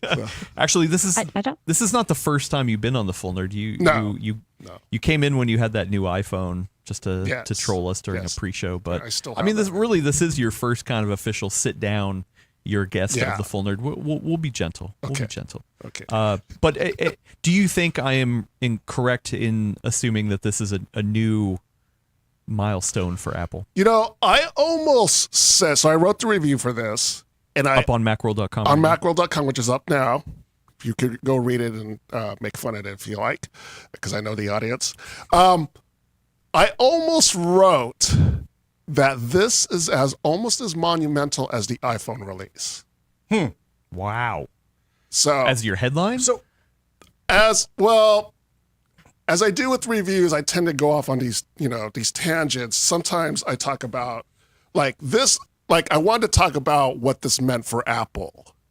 So there's that thing, which I don't know if it's necessarily part of the review, but it's just something to get my writing going. And this laptop, it's a whole new space for Apple. And so maybe in terms of like the product's impact on the industry, not the same as the iPhone.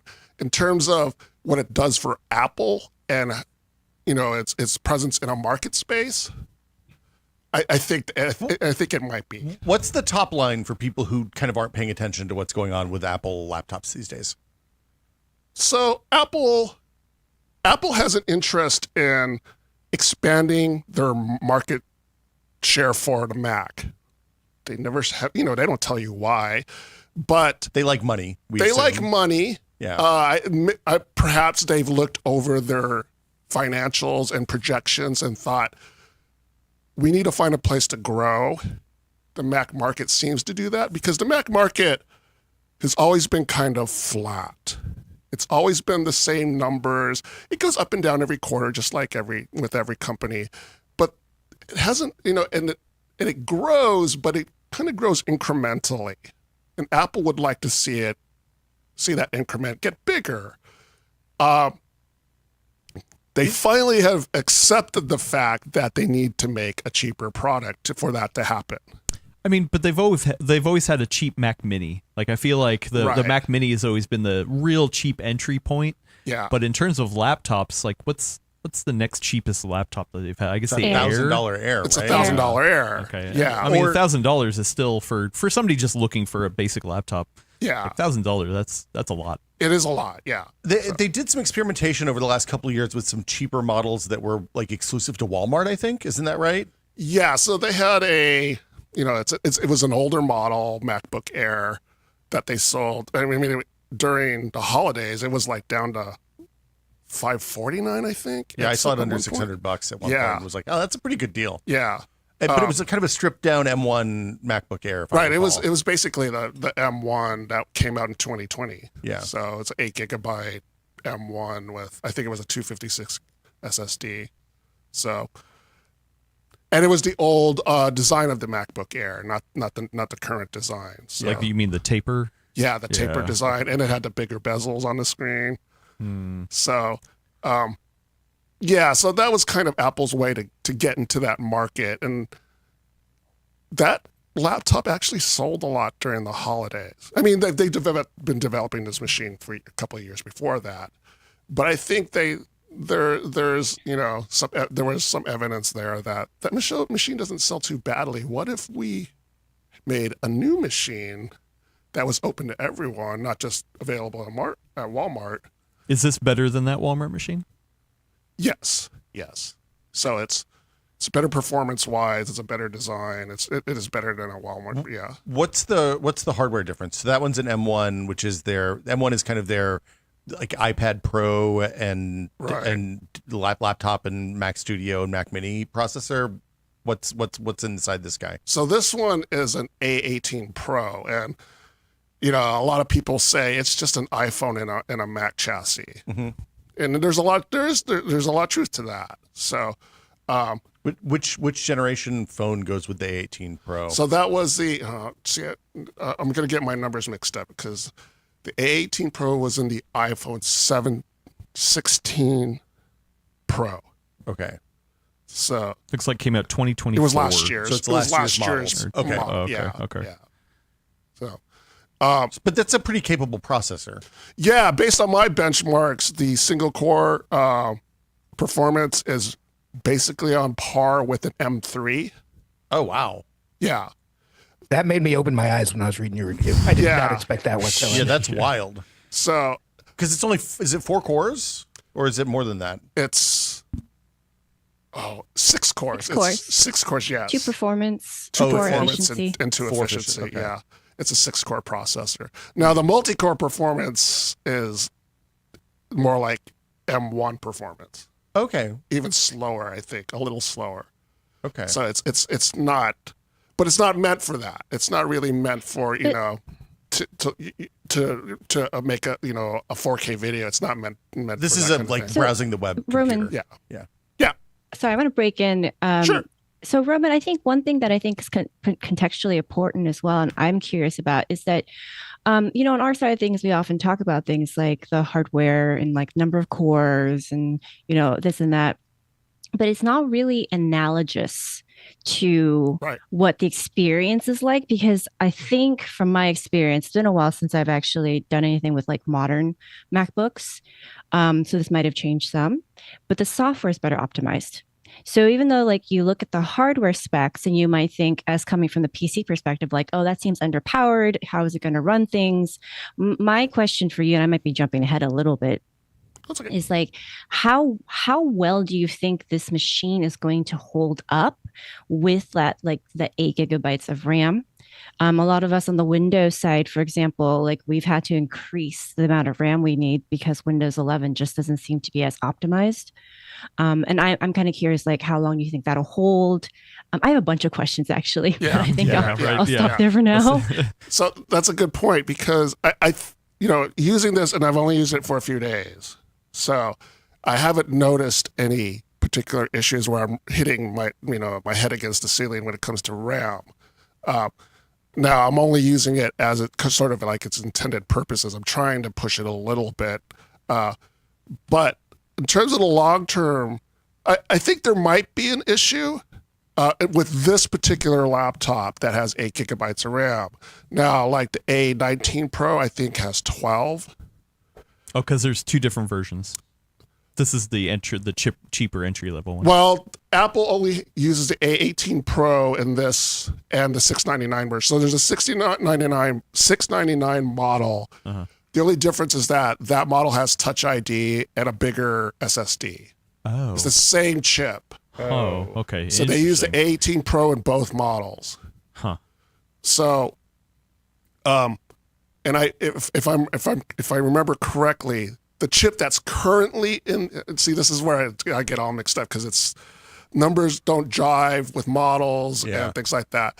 So the current A19 Pro chip, which is in the iPhone 17 Pro iPhone. The current new Pro iPhone. The current, right, because the A18 Pro is a generation older in terms of iPhones.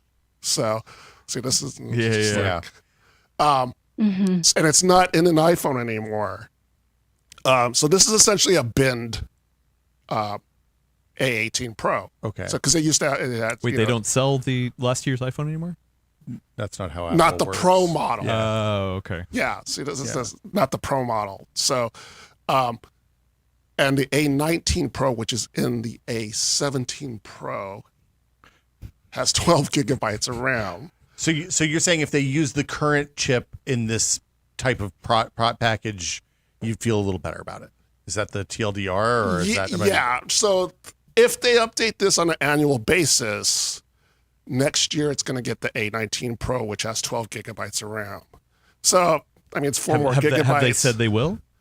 They have not said that. Okay. So I mean, it's this is all, I'm making stuff up now. They're all, we don't know what cycle this laptop is on. We don't know if it's on an annual cycle. I mean, if it sells like hotcakes, they're going to want to put it on an annual cycle. Yeah. But Apple's historically with the Mac Mini and the iMac are on longer product cycles, so it may not come out. They may, I don't know when the next one's coming out. So it doesn't really answer your question yet. It kind of does. Yeah. But it also, I think, again, like just also to draw this out a little bit more, because, on our side, everything is kind of permissible in some ways, right? Yeah. There's no reason why you couldn't have 16 gigs, 24, whatever configuration. Is Apple's approach that it's specifically that if you've already seen it with a specific pairing, that's the only pairing you'd ever see. So like, for example, you'd never see this A18 Pro with more RAM because that just wasn't how it was released in iPhone. Right. Oh, okay. Yeah. So it is different. Yeah, because Apple's system on a chip, the way it works, they don't usually put more, the RAM is kind of set. Configs. Right. They have SKUs for each RAM, specifically like lock in their configurations a very specific way. Right. Is the RAM on the SoC on these boards, or is it in a separate? Is it just soldered on the board? It's part of the SoC. Okay. Yeah. So interesting. I feel like somebody like Will. Hi, I'm Will. Who wanted a simpler laptop setup used to be rocking the iPad with a keyboard. I feel like that this is eating into that as well. Or no? I think it's the other way. Oh, you think it's the other way? Because to me, the thing I want, because like my daughter's 13, she needs a laptop for school, but she also loves the pencil and the drawing, and she does a lot of artwork. And I would love to get an iPad that runs Mac OS, because then she could have the pencil interface, but also have the real browser and all the things that like the iOS browser is fine. It's much better. But we still, when I give her my iPad and she used it as a laptop for a little bit, we immediately hit walls with like her school stuff that just wouldn't work with the iPad OS browser. And to me, the inverse of this, which is an iPad that runs Mac OS and also runs iPad apps, would be magic. Because can you run iOS apps on this like you can with the modern MacBooks, or not so much? Yes, it's just the same functionality. Okay. Yeah. Yeah, like I want the other version, not this version. Yeah. I think for this is where I'm at. Yeah. But I think that would also be a super premium product instead of an inexpensive product. Right. Because the iPad plus the keyboard is $1,300 at an entry level. Yeah. Yeah. So. Yeah. To go back to your point, Roman, where you were saying that you thought this was something that was kind of monumental in the history of Apple, if not at least overall tech. Do you think, question, I do want to hear your thoughts, obviously. Question for you. Do you think it's going to be basically Apple's new original iMac? Remember like how that like just took over college campuses, like the colors kind of remind me of that. The price point makes it very appealing. They're primed in a position to take over a lot of market share in some ways, because there are a lot of people who are still kind of eking it out on this quote unquote last year of Windows 10 extended support, looking for more affordable options. Probably a lot of them will have iPhones already, so this is a great incentive for them to fully commit to the ecosystem. Just kind of wondering your thoughts about that from like maybe Apple's perspective, since you're more in that space. I think they could. The timing's different though, because I think now, having like dealt with some, I don't deal with schools at IT, but talking to people, since technology is entrenched in those sectors now, it's not as easy to switch as it used to be, because they have systems in place now where like like your school will have a Chromebook cart where Exactly. where the IT guy rolls around with Chromebooks and just doles them out to the kids. Exactly. And that is much That's more K through budget. 12, right? Like I'm thinking more Right, you from think like more like colleges. more college. Yeah. Yeah, that's true. That's more K through 12. So maybe that's a space that Apple is going to have to do a lot of work to get into the elementary school, middle school, K through 12. On the university point, for college students, it's $4.99 with the educational discount. Oh wow. So it's really attractive. I mean, so Real quick, Brad, Elena, you might know this as well, but I mean, we do have a lot of coverage of laptops on the website. Sorry, my brain is not functioning. PCWorld.com. Yeah, PCWorld.com has a lot of coverage on laptops. Do you get a general sense of what people are buying in the Windows space, like the price point? The average selling price for Windows laptops forever has typically floated between like $450 and $600, so not super expensive. That's been the average selling point. But kind of where this in that is. window. Yeah. I would absolutely probably recommend this over anything else you can get at $499 or $599. Yeah, I mean, Chromebooks do get cheaper, right? But the experience is obviously a different It's different. experience. Yeah. Well, and I guess I was just Okay, going to go say, typically in my experience, the laptops in that $500 range feel like, as people who are, I think probably most of us are carrying $1,000 laptops on the day to day. The typical $500 Windows laptop feels really cheap in comparison. Like they're plastic frames, they're wobbly. Right. Typically, they have some They're sort heavier. of fatal flaw, like the keyboard is janky, or the touchpad is janky, or the screen has an enormous bezel around it, or it's like a bad webcam's IPS 480p, panel, or and like having a premium-ish product in that price range is novel. I think it's going to lift up the entire market. Actually, So I'm actually like a fairly cheap guy. I have a fairly cheap laptop because I have a very expensive gaming PC. So you got to balance it out. Right. So my laptop is one of those $500 made from recycled materials, big bezels, all that stuff. I'm actually super looking at possibly getting one of these MacBook Neos, not just to try out Mac, because I haven't tried out Macs in the M1 eras very seriously, but also because like when I am shopping for a laptop, I look for the things I look at and I touch. And that screen looks amazing. The all aluminum case sounds good. Reading Roman's review, it sounds like the keyboard and touchpad aren't bad. And those are, for me, the key pain points in the 500-ish and below laptop range that I personally shop in.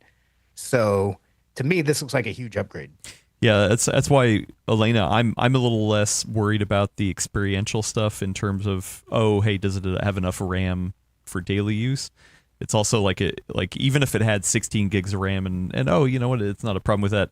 If the actual experience of using it was just so horrendous, like, yeah, can I touch this? Yeah. Yeah. the reason I brought it up wasn't won't because burn I you have out. personal concerns. I don't have personal concerns about the 8 gigabytes like as hard as I would on the Windows side, but I do think that is an important distinction to make, just because it's not a one-for-one comparison. I've just noticed that in general, like the optimizations tend to be better on the Mac side of things. It's funny because Apple has this fascination with its implementation of swap. Mm-hmm. They have a lot of confidence in it for some reason. I don't know why. Not that it's bad or anything, but they see it as a viable, or they had seen it as a viable solution up to recently, where they finally upgraded to 16 gigabytes. Well, RAM suddenly got cheap, and then less so. It turns out. And then it got Yeah. So yeah. Because Apple used to include 8 gigabytes for the longest time, and we used to harp about it on the podcast all the time. We'd be like, "Oh, come on!" So they finally did it. My wife has one of those 2020 era M1s, M1 MacBook Airs, and it you had to spend a kind of ludicrous amount of money on it to get beyond 8 gigs, and we were just like, 8 gigs is fine. If it sucks, then we'll take it back. Yeah. And it turns out for the kind of work that she does, which is mostly inside Chrome, it's fine. Yeah, and she has an offensive number of tabs open, frankly. I gotta say, this is the first time I'm literally seeing this and touching this in person. that doesn't feel like a $600 laptop. That does feel actually pretty nice. It's nice. Yeah. I do have to ask. I'm surprised there's no MacBook Neo branding underneath the screen. Don't they usually have like a little bit of MacBook branding? They stopped doing that. Oh, they stopped doing that. Yeah. Oh, so the only branding on this whole laptop is just the Apple on the logo, back. Yeah. Wow. And people put stickers on over it all the I time. mean, yeah, my wife So if does somebody that too. grabs it in Yeah. the coffee shop, then where they're drinking their latte, then they don't. You can tell which laptop's yours. Yeah. We got a super chat from DGarkey5598, who says, "Thanks for five US dollars." Yes, thank you. They said, as an EDU IT admin with 1,600 machines, including 8 gigabyte MacBook M1s, M1 MacBooks, 8 gigabytes isn't really enough for school unless everything is server-side web hosted. And I'm curious what the workflows the 8 gigs don't hit. Like that's I'm curious some specific examples. If you're still in chat, I would love to know more. But thanks for the super chat. Yeah, thank you. So where do you feel like this falls down? Like where do you think they really had to cut the corners off to get the experience so cheap? So I don't know if it's necessarily a cut corner. It was more of like a obstacle. Is that so? They have 2 USB ports on this machine. Wait, just these two? Just those 2. Oh, there's nothing on this other side? There's nothing on the other side. Wow. Yeah, it's 2 USB-C. That looks ports. really weird to have a side of a laptop that has no ports. Yeah. Well, I think, and I'll expand it a little more. That has to do with the chip. So the thing is, they're 2 USB-C ports. One port is USB 3. The other port's USB 2. Oh. And so that, to me, and the problem, the reason why I don't say it's a cut, it's kind of weird to say it's a cutting corner because it's a limitation of the A18 Pro. The A18 Pro is built with only one to support one because it's a mobile chip. You know, it's it's a made phone. for the phone. So there have been unconfirmed reports that Apple had to figure out a way to get it to use a second USB port. Huh. So they had to compromise, and I don't know if that limit. I don't know if they used USB 2 because it was a limitation of the workaround that they had to implement, or if it was a way to cut costs. Apple has not said, but Have you tried plugging into a docking station to see what happens? I have not tried that. You can charge through each port, but I have not tried docking it into docking it. Do you know which one's which? So the rear one is the USB 3 port, Okay. and the front one is USB 2. Do they tell you that? Like if you pop something in that is USB 3 and So if you pop a display into the USB 2 port, you get a notification saying you need to use the other port. It looks like it has a 3.5 millimeter headphone jack yeah, as well. courageous. Yes, but it's not. Right. It doesn't support the high impedance that. Well, yeah, Pros I mean, and but it does have a It's jack. courageous of them. Look at that. yeah. So there's a funny picture that Apple has where it's a person using the MacBook Neo and they have AirPods Max on. And I assume they're using some sort of like USB-C to. Well, the AirPod Max are like $499. Oh, yeah, yeah, it's the same price as the Headphones laptop. cost as much as the laptop. That's actually yeah, is yeah. it? What is that on their website? It's on their website. Okay. It's pretty. That's very funny. So I like the yellow color a lot. If I'm is that's this being it? real. Yeah, it's this little girl Speaking in her of bed. color theory, Roman described that one as green in his review. So Look. it's like, oh wow, we all have very different eyes and yes, vocabulary for colors. in This full one? disclosure, I do have like a red-green eye thing. Okay. So it's not severe. I'm not using it as my defense. I'm just saying that's No, it's totally fair though. Yeah. I just thought it was a funny callback to earlier in the show. Um, Can I, while y'all scrolling, I think I want to pop in with more questions for you, Roman. yes. I think I saw one person echo in the chat, might have been a friend of the show, Davina, asking about what is the fan noise like, if there's any, because that's definitely a thing for us on the Windows Right. side. Does it get warm with extended use, and how warm? And then I have more questions besides that, but let's start there. I haven't had any issues in just general use. Like, I wrote the review on this. But during benchmarks, the fan came up and was pretty loud. During running Cinebench on it, and it was just Is it one fan? Actually, I don't know. Let's open it up. Can we open it up? I got the pedal It's lobe got right screws here. It's an right Apple here. loaner, so I don't know. Trying to get him in trouble with I Apple. don't even know if it uses screws. It does have screws. It does yeah. have screws. Yeah. Okay. Yeah. Those look like The special Torx, ones. Let's see what it looks like on the inside. It's a torque screw. I bet knowing what their laptops look like typically now, it's probably the tiniest board you've ever seen, Right. and just a buttload of battery. Probably, yeah. Yeah. What's the battery life like actually? So I think it's, if I remember correctly, 36.5 watt hours. Okay. So I got like 13 and a half hours on it. Okay. So That's and pretty that, good. but that's in our benchmark test. But that's, I mean, it's a Video playback. playback Oh, loop. yeah, It does, that's you know, nothing. it's Yeah, a it doesn't- lightweight yeah. test. So I have a question for you, Roman. yeah, I see that battery life limitation, and I think it's pretty good. Like to me, 13 and a half hours on video loop means you'll get an all-day battery life Right, out of right. it working at your office. Yeah. I've seen some other like forum comments and review comments saying they consider this too much of a step down from the MacBook Air. But I feel like they're kind of looking at it from the wrong perspective. Like this is clearly more than $500, $600 laptops offer in battery life. Like, Yeah. where do you feel about this? Do you think it's a step back? Do you think it's good for where it's at? What are your thoughts? I think it's a different step. Does that make sense? In other words, I'm putting this in its own category. I'm not comparing it to the MacBook Air. I see it as a different purpose and a different Okay. segment of the market. I don't know if that makes sense at all.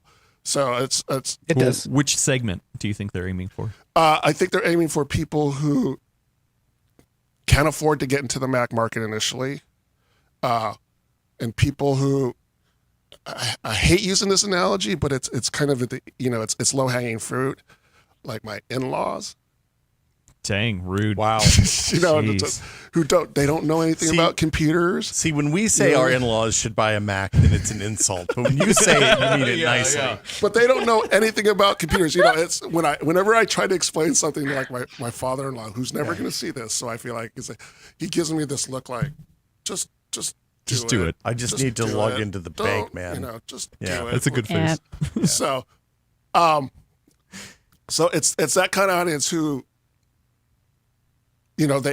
maybe they've used Windows in the past, maybe they used the Mac in the past, and they just didn't want to get into the Mac market because it was a pricey point of entry. And so it's those kind of people. I think there is going to be a good market of people like me who see this as kind of like another laptop you can have in your arsenal. So like, for instance, when I travel, I never bring my MacBook Pro with me. Oh, I do bring my MacBook Pro with me, but it's a 15-year-old MacBook Pro.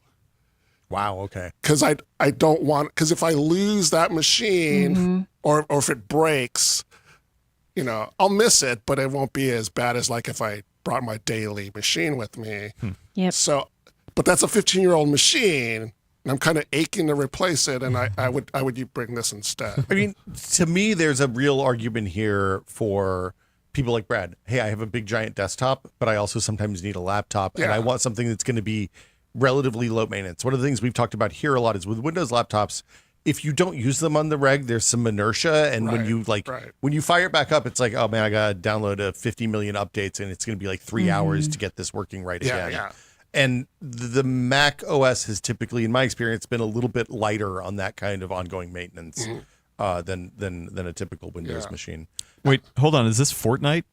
You Is can this play Fortnite on anything, man.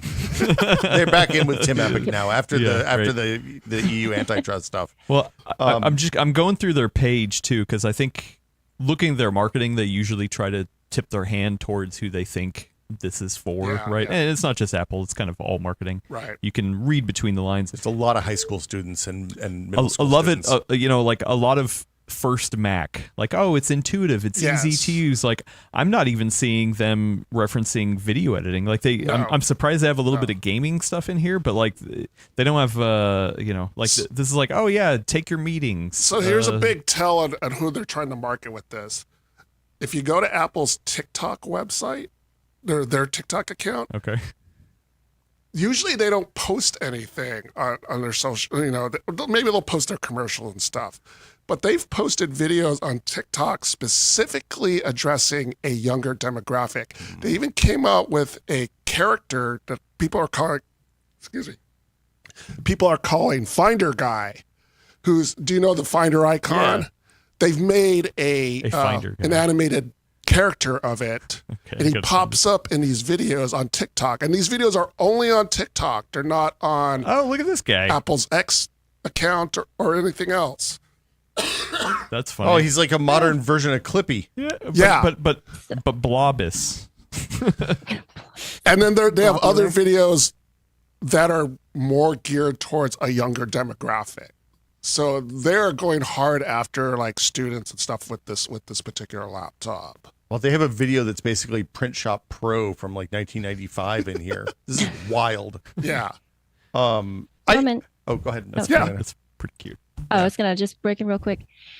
So I remember when they launched the Air originally, and that was supposed to be their budget version of a MacBook. Right. And they kind of experimented with that. Like, what is this? Oh my gosh, it's like over a decade at this point ago, just about a decade ago. Do you think that this new approach, because you mentioned this very specifically in your review, you started it off by saying, like, don't call it cheap. Because I feel like before, when Apple used to do a budget version of things, it very much felt like they purposely gutted things to encourage you to go with the experience they wanted you to have. But they were kind of grudgingly holding the door open for people who couldn't afford that level of entry. Right. Now it feels like they, just even as you just said right now with the whole TikTok campaign, that they are making it more fun and accessible and actually feels still kind of premium, so that it's more of an incentive to come in the door, as opposed to just being treated more like poor peasantry who they have to deal with because they want them in the ecosystem. Mm-hmm. Do you think that is because of what the lessons they've learned before, or is it that they just have a new direction the further and further away they get from the Steve Jobs era of like utter control over like the vision and execution of the company? Combination of both, I think. You know, like I said, as I said before, Apple wants to grow their market share, and I think one of the things they're recognizing is that there could be a generational approach towards this, which is why they want to, target students, because you get them in young, and then you maybe you have them for a lifetime, but you have them for at least a longer time. You know, you get them in. They have a young demographic with iPhones, for instance. The students love iPhones, so that's one way. But yeah, so and I bring up the generational thing because, as has been reported, upper management at Apple is all kind of aging out at the same time. Yeah, they're all guys that have been there for 25 years at this point. Right. And younger guys are starting to step in. Interesting thing that Apple had an event for this laptop. Well, for the other products as well that they released last week. Oh, it was in New York, Shanghai, London. Tim Cook didn't do the presentation. It was John Turnus that came out, the guy who's been rumored to replace Tim Cook. And he's a younger guy. I think he's probably closer to my age, and you guys are a lot younger than me. But so he's a younger guy, and a lot of the older generation people are starting to term out, starting to retire, and things like that. There's rumors that Tim Cook is going to retire this year. He's an old Steve Jobs guy. Yeah. So, are we moving on to the generation of the people who like were in the late Jobs years, coming up in the late Jobs years, or even after? I think we are starting to, the people who had any ties to Steve Jobs, they're starting to move on. So maybe that means a change in attitude. Well, because like when I first heard this, like my thought wasn't Steve Jobs really against doing cheap stuff? He was always like, no, if you're going to do it right, it's going to be quality and expensive kind of thing. As a corollary to that, like, discuss that, but do you think this laptop only happened because Apple managed to kick way more ass with its M and A series chips than it thought it would? Oh, yeah. The fact that they created their own silicon, I think it was the only way they could do it, or the only way that they wanted to do it. So, yeah, it enabled them to do it the way they want to do it. They're not going to pay for Intel processors that are going to be performant enough to make a machine that they're going to sell. Right. At this price point. Yeah. So, I'm curious how much of this product existing do you think is because Microsoft is kind of eating it with Windows right now too? And I mean this in the negative, old school way, not the Like they're modern, eating. youthful. Like, yeah, I'm not saying I thought Microsoft eating is a good 8. thing. I'm not saying Windows 8 Yeah. right now. I'm saying Microsoft is eating it. Let him cook. Conjugation is important, friends. Right. Yes. So in response to that, Because like the last time this happened in 2010, with the kind of rise of ultrabooks and the first unibody MacBooks, Apple saw a big rise in laptop market share because they were making really kick-ass laptops, and Microsoft laptops were kind of hot garbage at the time. So I am truly invested in Apple, the Apple ecosphere. So I actually have I'm on the periphery in terms of like what's happening with Windows and you know, whether it's gone to crap or whatever, you know, things like that. I guess, but there's a correlation between Apple deciding that it wants to grow its market share and what you're saying is happening on the Windows side. Maybe Apple goes, oh, there's an opportunity there because this is happening. Like the last time this happened, we saw Justin Long and John Hodgman talking about how much the PC sucked on every third ad commercial for years. It's a pretty good series. Yeah, I once met John Hodgman. I was like, man, I loved your Apple commercials, and he looked at me like I could have pooped on the floor, and he would have looked at me. You guys- less. You know, I Did do you guys other see- stuff, right? Yeah. They just brought those two back for an ad campaign, but for a drug now. Have you guys seen that? Oh, They have I the two of them. heard They do. about it. I didn't They see do it, like yeah. I missed 15 that. seconds What? of doing a bit, and then it's Justin Long staring at the camera and saying all the medical crap you got to say on commercials for over a minute that is straight. wild. Whoa. Get that money, I guess. Um, So I'm looking at one of the resources that we use, the statcounter.com, about OS market share. You know, this is just one sample size, right? And I think There's we were talking about there's this problems on- with this. We talked about it in the Dual Diaries because yeah. like there are big dips in market share that are tied to like the AI spikes for AI scans, stuff like that. Yeah. So yeah, not great. But I mean, this is at least one viewpoint window into web traffic, right? And their data starts January 2009 somehow. And yeah, the Mac has just been always down there. Like, I mean, right now It doesn't go up. It doesn't go down. It just well, I mean, it, there's a little bit of dips. It definitely looks like it's its lowest ever, but like you said, It's this might be because of we're the AI seeing stuff. AI scans. Either way, I mean, we're talking about like sub 10%, pretty much. It's at when you least look at according to laptop this. share, it's always been a little bit higher, but But yeah. overall Overall, operating yeah. systems, Yeah. so including phones and whatnot. Like, do you think this will make that big of a difference? Do you think OS 10 will finally like just jump like double digits all of a sudden? Not all of a sudden, but you know. double digits. It's OS Well, 11 now, also, or 13 or something. I was right? gonna say Really? OS 10. It's actually Yeah, grandpa. Mac OS 26. Sorry. Oh yeah, because that's year dates. The phones are not year dates for some reason. The Mac OS is year everything's dates. now just a year date. But So it's- it's iOS 26, Mac OS 26. which iPhone is that? This is iOS 26. No, but which phone is it? Oh, it's the 17 Pro. Why is it not the 26? Oh, well, see, that's why I always get mixed up. Yeah, exactly. You know, like it's an iPhone. You know what, though? It's- I will say, in company's defense, how many times have you complained when they took away numbers? Right. So- right. Okay, You can't have. It's Yeah, not a you great can't system win either regardless. way. You can't win either Yeah, way. yeah. There's no good. It could be monitor names, y'all. I don't think we Yeah. want to go that route. That's true. Yeah, no. come on. Yeah. But do you think this is really actually going to change market share? I think it's going to grow. I think it's going to grow their market share. Double digits is Give us a number. What do you think? You got to put it down right now. within a year. I'll say 6%. That's a big jump. It's I mean, a big that's jump. like double. That's big. That's big. But I'm also thinking they're starting at a low scale to begin with.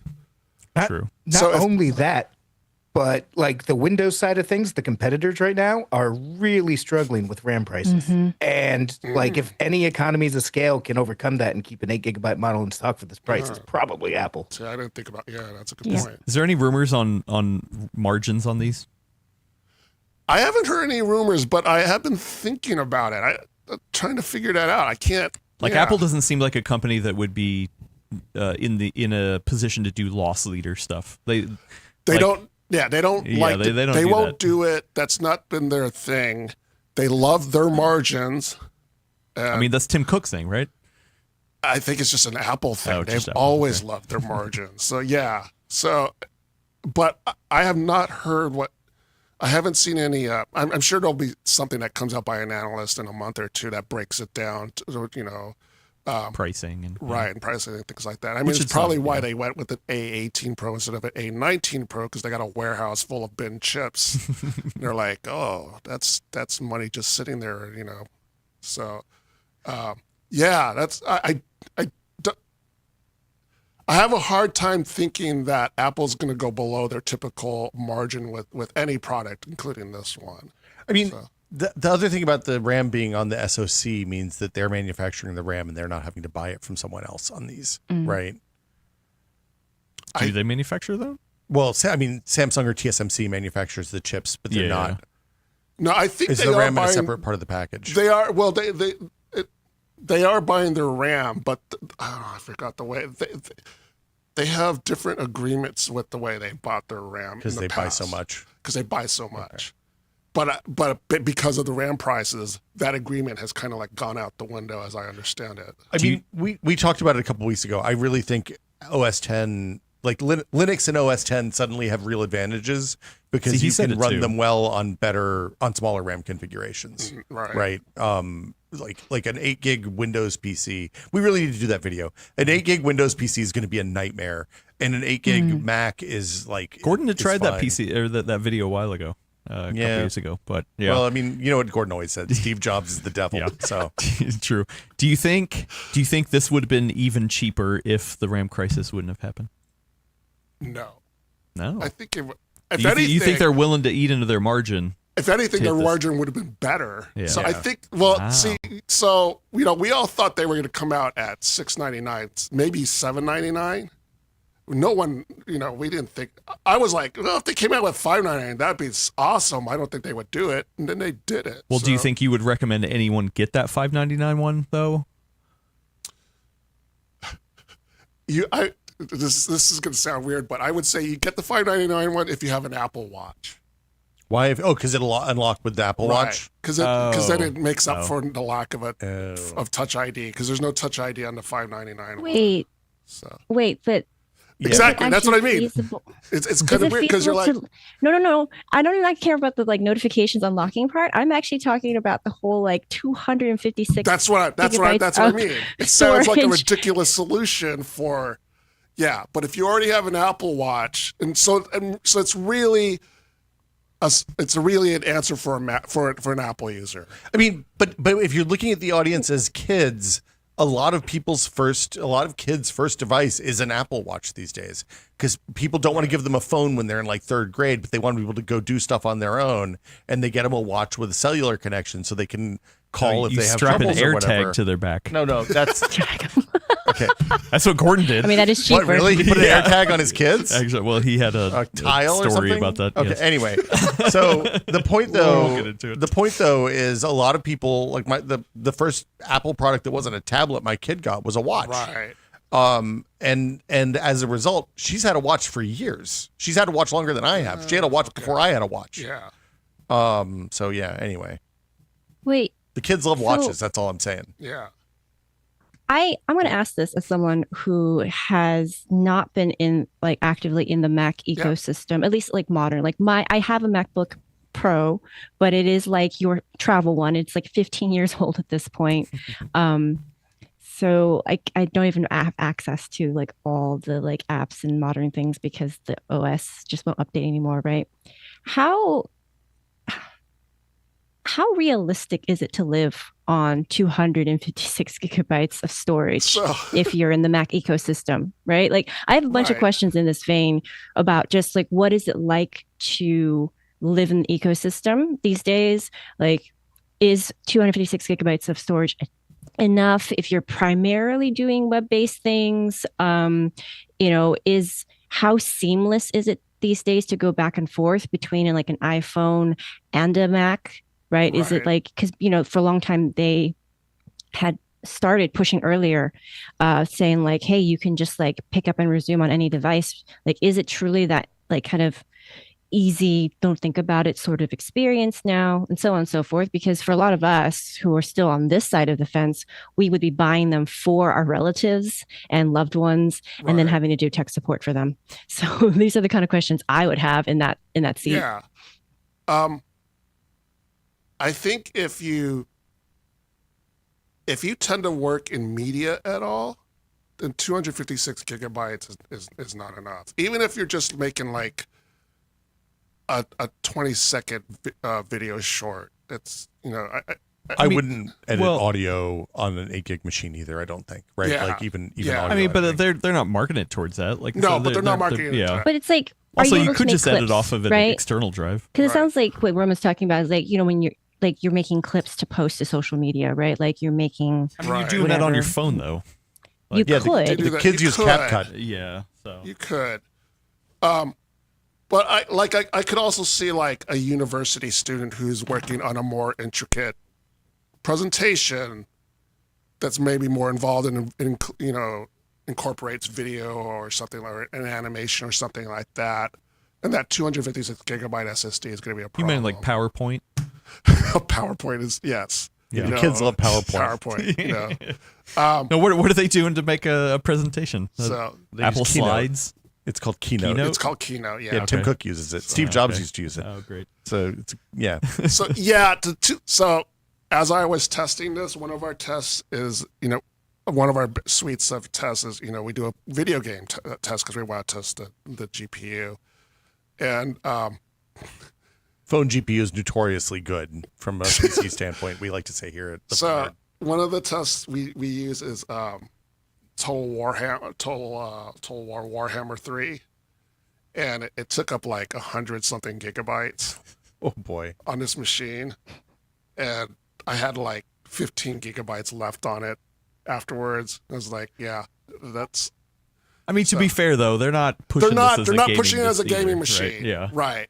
They're not pushing it as a gaming machine, but you know, it's you can easily you can easily hit that ceiling with the 256 gigabyte SSD. It's on any OS, but the fact that they included an Apple product is just like, Well, you can just pop the SSD out and put another one in, right? Yeah, there you go. Boom, got it. It has screws. yes, I don't know. That's why I see this more like a Chromebook.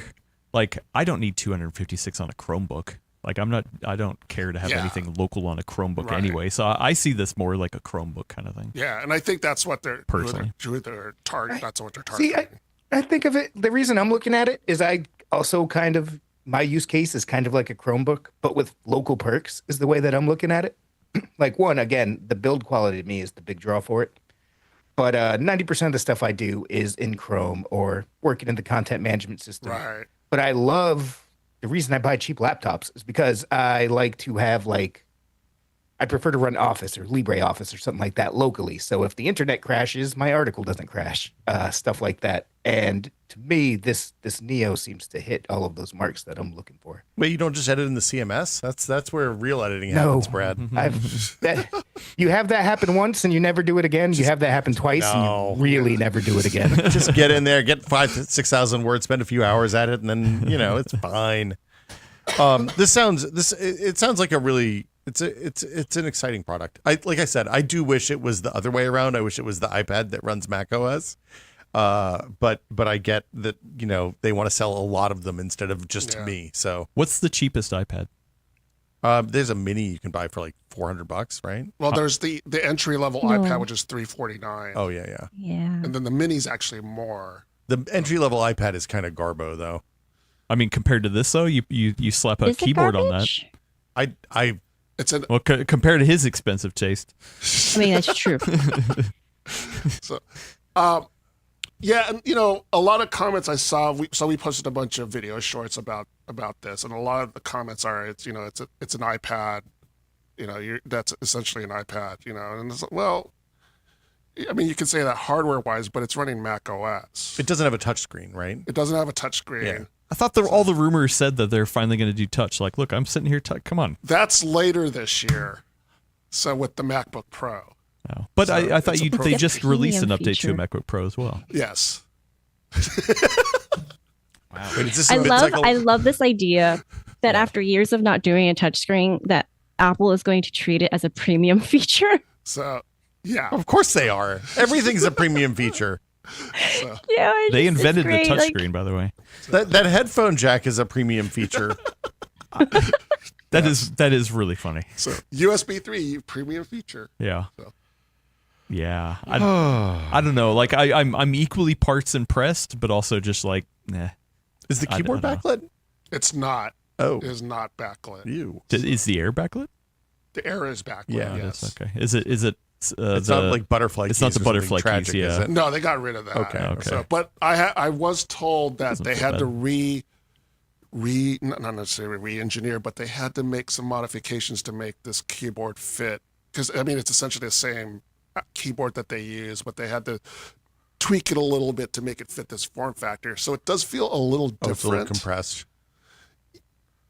I haven't been able to, like, excuse the pun, put my finger on it as to how different it feels. Yeah. But it does feel I'm different. not to me when excusing I say it. anything. You did that on purpose. Like you mean come on, the bro. actual key presses don't feel the same? Yeah, it doesn't, like, it's not mushy, but it's not like the travel's different.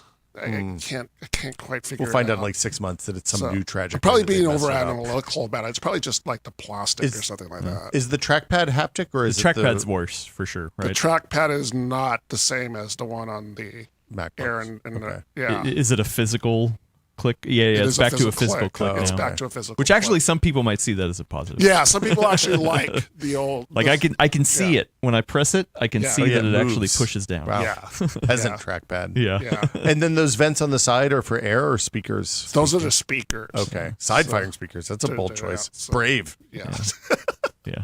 No, that's a courageous. premium. Sorry, premium courageous. Courageous. Oh yeah, the sarcasm. What do you Beautiful. think somebody's going to sell like a little case that you can put on that like cups them up so they turn so the sound comes up toward where your head is? Probably. So, That'd be funny. That's what your hands are for. They're going to be milled from aluminum as well Yeah. and very Yeah, It's expensive. going to be $350 for the $400 laptop. Do you okay? So do you think this is it to get more Mac OS market share? Do you think this is all they need to do, and Mac OS market share is that's gonna they're gonna wash their hands clean? Be like, hey, we gave you a cheap one, cool. Now, that's a good question. I haven't really thought about that. I don't think they're gonna do another.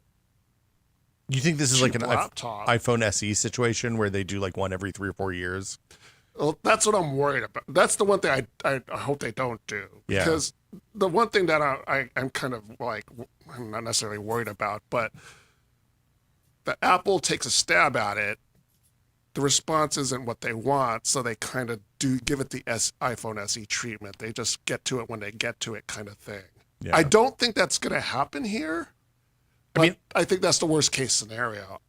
I think the sales on that Walmart MacBook Air, like maybe made them like I hope that this moves the way that MacBook Air Yeah, did. yeah.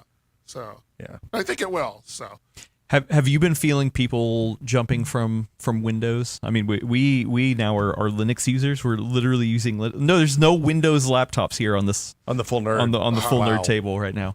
Do you feel like a lot of people are coming? I don't really have a gauge of that yet. You don't have like any family members that are like, See, most of my family members are Mac users, so I don't. disgusting. Well, my sons actually they use. I bought my son a PC laptop for Christmas because he broke his, and I actually bought him the PCWorld affordable gaming recommendation. Oh, look at that. There you go. I forget which model. Good man. I forgot what it Is is. that the Acer Nitro? Cool. It's the Acer Nitro. I bought him that laptop I mean, that one's been like top of the list for years. because they like the game.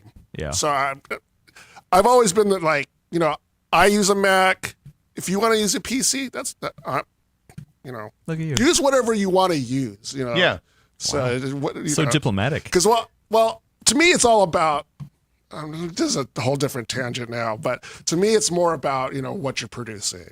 And you use whatever tools you need to use to get to that final product. Even if it said, "Hey, Dad, I want to get an Android phone."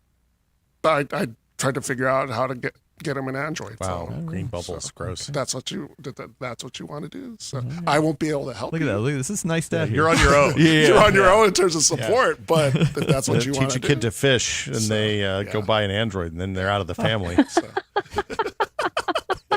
Wow. Yeah. This does do display out though. Yes. Over the USB 3, Yes. not the USB 2. Yes. Okay. Yes. Okay. But it's Only not. one It's not display. Thunderbolt. They don't support Thunderbolt There's no anymore. Well, it's on Or the not other on this one. MacBooks, but not Oh, okay, this not has on no this one. does not have Thunderbolt. Because it's So, the phone chip. So, like, That's a how many premium displays feature. could it support? It Can only you supports one. just one? Okay. That's all. Look, the I mean, kids which don't is need fine. multiple displays. What are you talking about? They single task now. kids. Single Yeah. task. Yeah. Well, they do it all on their phone. You know. Can it run the? It can run the laptop display and the external display at the same time, though. Yes. Okay. That's good. Look, you have to ask these You questions do with have Apple. to ask because Yeah. there was a time Yeah. when You plugged it in and it was like, hey, where'd the screen go? Right. Yeah. So, yeah. Somebody did ask, does it come with a charger? It does. So it comes with a Roman audio listeners, Roman touched his face and like shook his head as if he could tell you You know not to what, get though? yelled at. Fair. yeah, Fair. because I'm working on a story about that. That's why I kind of went, yeah. I'm trying to sort it out in my head. So it comes with a 20-watt 20 charger. It's a phone. That's all it needs. I know, but the phones have better chargers than that, right? not iPhones. So this is where they cheaped out. They give you a 20-watt. So it does not support what Apple calls fast charging. So Apple calls fast charging 50% gain, 50% charge, a rise in battery life at 50% in 30 minutes. So you could go from like 20% to 70 in 30 minutes. Okay. Okay. That's what they consider fast charging. They have not said this supports fast charging. Okay. So what I've been doing is I use the 20-watt charger, and it charges at a rate of like 12 to 14 watts. Okay. I've then switched over to the 96-watt charger that Apple makes, and it doubles that. Adam has a 150 here. Let's plug it in and see let's see if it goes. Yeah. Oh, this is 250. Oh, 250. Yeah. So Sorry. it might blow up. So Yeah, no, it won't blow should we up, try it? But if you want, yeah, It's a well, review plug it model, in. man. Yeah, Let's- yeah, right yeah. now it's at just trying to get 34%. mackerel kicked out of being able to get loaners. Yeah. But also real quick, what's the charger level that comes with an iPhone? Say the iPhones don't cheapest. They don't come with chargers. They don't come with chargers anymore. No, thanks to the EU. Okay. Oh. Right. Yeah. Well, thanks- why does this come with a charger then? Why could they have just left it out of the box? They probably could have, but I take that back. Brad's shaking his head. Because they're targeting switchers, they always include Everybody a charger does with every- a laptop. like- yeah. At that point, that's actually just kind of rude to put a 20-watt charger in there. I would say just leave it out, right? It is kind of an insult. Yeah. It's like, Well, hey, like I said, that's where they cheaped out. enjoy your so- Mac. How's this 250-watt doing? Are you already at full price? No, We'll but go. I don't know. I actually feel It's like in not- some ways it's a little bit of a flex to ship That's it with weird. a 20-watt charger and that it works. Is it not charging it? Might be too much. Maybe Yeah. Apple can't. It did handle blow it's up. not charging. Do you it. smell anything? Wow. It's not Let me charging smell it. That's weird. Well, it says it's charging it, but it's not indicating to me like Just reboot, defrag. defrag it Defrag.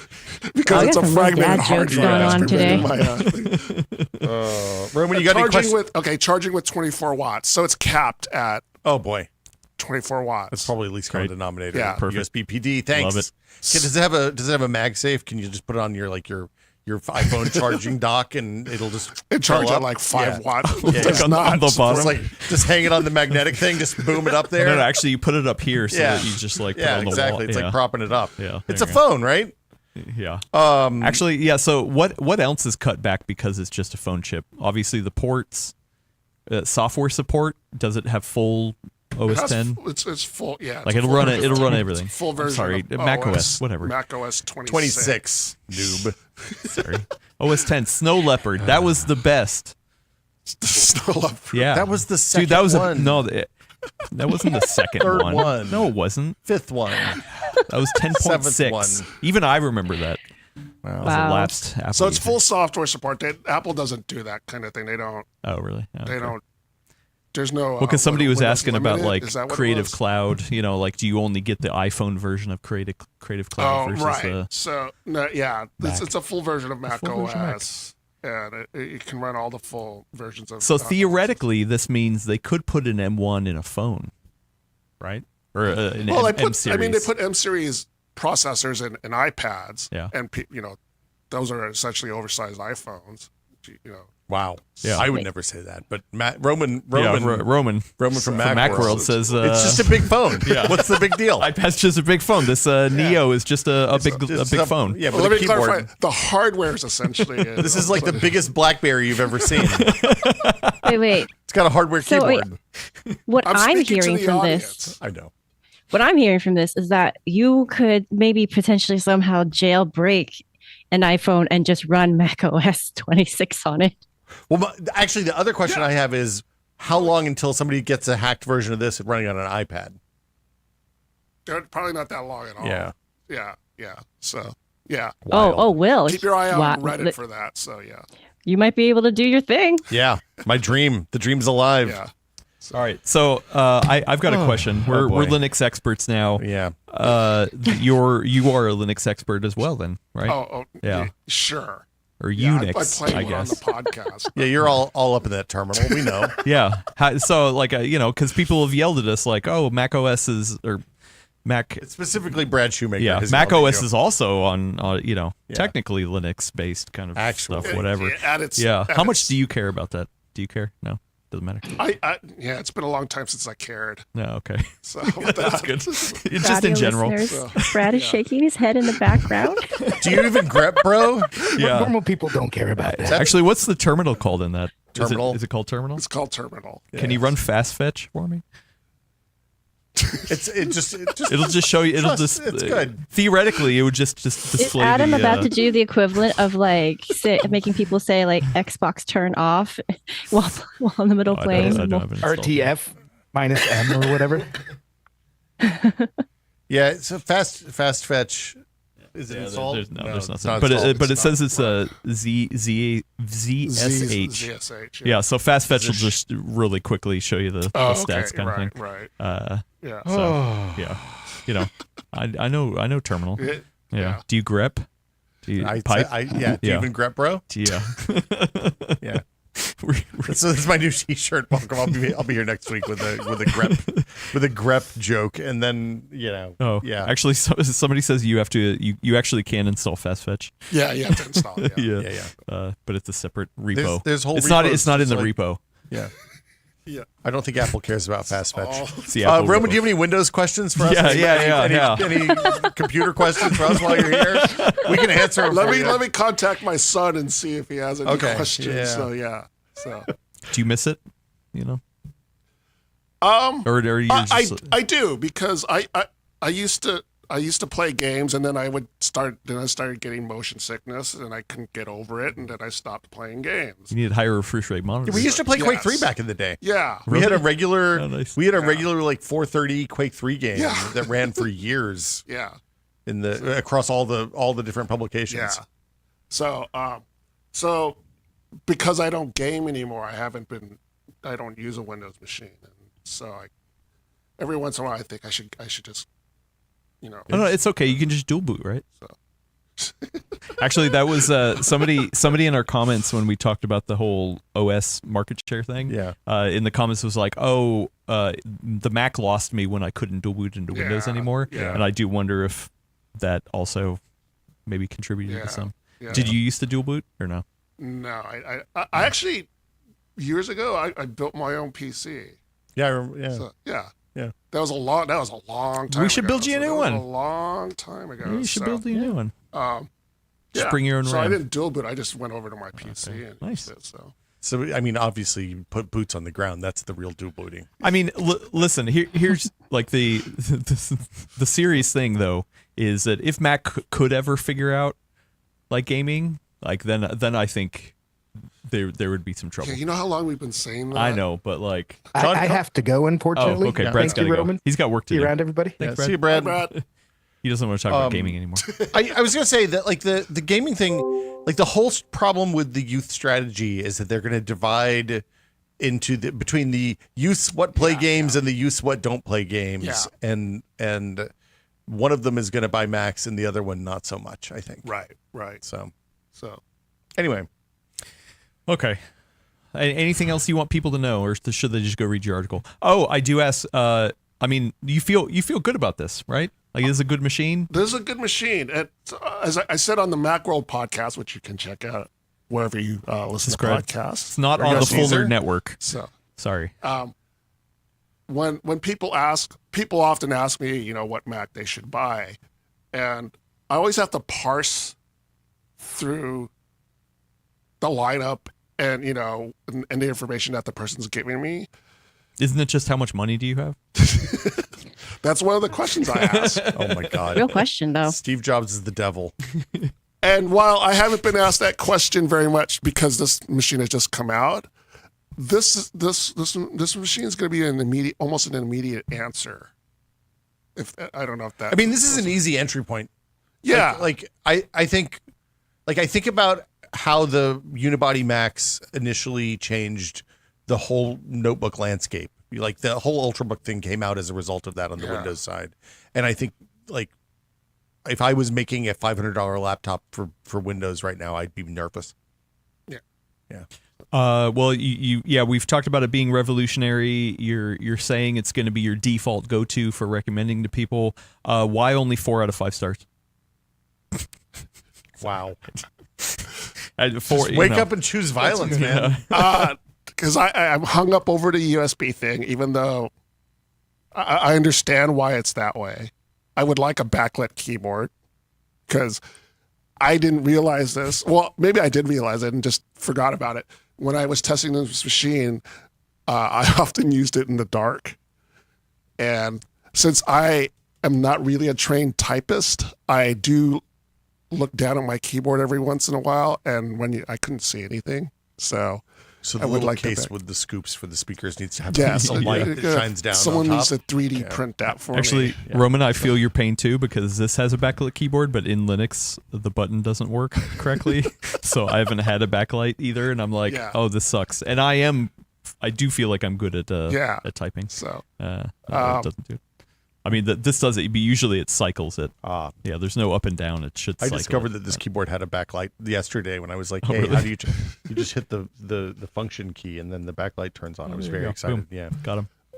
also, to me, a 5-star product is near perfect. It's not necessarily perfect. No such thing as perfect. Yeah. I'm not quite while I like this product a lot, And it's your default and it's revolutionary. Yeah. It's only 4 out of 5. It's only 4 out of 5, Okay. yeah. All It's got this room to improve. Yeah. First-gen Mac products notoriously bad. Right.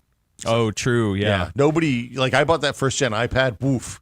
First gen MacBook Air. First-gen iPhone. Right. Yeah. All bad. Oh, actually, I do have one more question. What's with the Neo name? I don't know. Apple wanted to do something different to make this stand out because we on staff, and I think a lot of people in a long time Apple users thought they would just call this MacBook because they used to have a MacBook. Oh, yeah, the plastic one. Mm-hmm. No, that it was the a iBook. It was that's No, the iBook. There was a plastic MacBook. Oh, the white one. Yeah, the white one. Yeah. And but at the end of its run, it was a 12-inch aluminum Mac model. And so we thought they'll just call it MacBook because it's also, in line with what their naming scheme is. And then they came out with this Neo, and I mean, it's just another, and it's a name that I don't know if it necessarily appeals to the young people out there, but it certainly is an attempt to make it sound like Kids do love The Matrix. Kids love The A Matrix. 1999 hit movie. So They do love everything from the 90s right now. I mean, I feel like their naming schemes have gotten. Does this mean we're going to see an iPhone Neo that's like the cheap, small version of the iPhone, and it runs some sort of even older processor? Yeah, I mean, if that happened, my wife would go back to iPhone. Yeah, I mean, like my daughter has an iPhone Mini. I would love to get a modern iPhone Mini. That sounds dope. Yeah, I don't know. I mean, we'll wait and see because I feel like they picked Neo because they want it to stand out in one way. So making an iPhone Neo will kind of like defeat that purpose, so to speak. Well, and Mini feels diminutive in a negative way, whereas Neo just feels like it just means new. Yeah, but I don't think you could apply Mini nomenclature to this laptop either. I mean, unless it was like a 10-inch laptop. Maybe they're saying this is the MacBook One, and it's the only MacBook you're ever going to need. This is the new face of MacBook. There you go. Got all it. $700. All right. Sweet. Any other questions for Roman? We got to get out of here. Yeah. I didn't realize how late it was. Yeah. Oh, here. I was just having way too much fun. Yeah. So it's actually poor Roman. no. What are you doing? Oh, dude. Oh, man. That's bad. My bad. No, we're actually going to skip over Q&A. Yeah, because we need to get out of here. Yeah. But thank you for coming on, Roman. Thanks for having me. Any other Mac questions? No, I'm good. Okay, great. Check back next week for your fix of PC Talk here on The Full Nerd. To watch us live, we are now on YouTube. You do at The Full Nerd Network, and you can find us live at hopefully 10:30 a.m. Pacific, ish kind of time frame. If you want to go check over the Macworld podcast, you can go over to at Macworld Podcast. You have your whole channel just for the Macworld podcast. But if you want to listen to these awesome podcasts, we have RSS feeds too, literally everywhere that you can get the podcast to. We also, on the Full Nerd Network, have Dual Boot Diaries. We also have Expedition Handheld. I have a new podcast. 3 podcasts. Yeah, with Russ from Retro Game Core. It's actually been really fun. Can't wait for the Apple gaming handheld. For sure. I wouldn't hold on. It's called the iPhone. It's been out for like 15 years, 20 years almost. Anyway, also, if you want to get this podcast condensed down and then added some extra flair on top of it, you can subscribe to the newsletter, the Full Nerd newsletter, written by one Elaine E. I'm just going to start having her say what the URL is because I have not kept up. So, Elena, where can people get it? I believe the standard one still is, and this is to answer Magical Flying Fox's question, PCWorld.com/newsletters with an S /sign up. So you can sign up for the Full Nerd newsletter there. I think we also made a tiny URL, shorter link. I don't know if it's short. It's I'll just paste it in chat. It's a little long. /TFN-newsletter, no S. Oh, there's also tinyurl.com, the Full Nerd newsletter. Nope. Yeah, the Full Nerd newsletter with hyphens in between. We'll make 2 tiny URLs for this. Yeah. They're increasingly less tiny, it turns out. Do you write a newsletter? Do you have a newsletter around Macworld? We have a few newsletters. I write the intro to it. I don't necessarily write the intro to a newsletter. Yeah, it's a summary basically at the top of the newsletter. Okay. It's like a cold open, but with words. Exactly, it's like a cold. Is there a Macworld podcast newsletter? There is not a Macworld podcast. There's a Macworld Daily, a daily newsletter. There's an iOS Weekly, which is focused on iPhone iOS stuff. Every week, Mac Week newsletter, which is every week. So Roman, I'll tell you, the Full Nerd newsletter has been a massive success. You should think about having a Macworld podcast newsletter.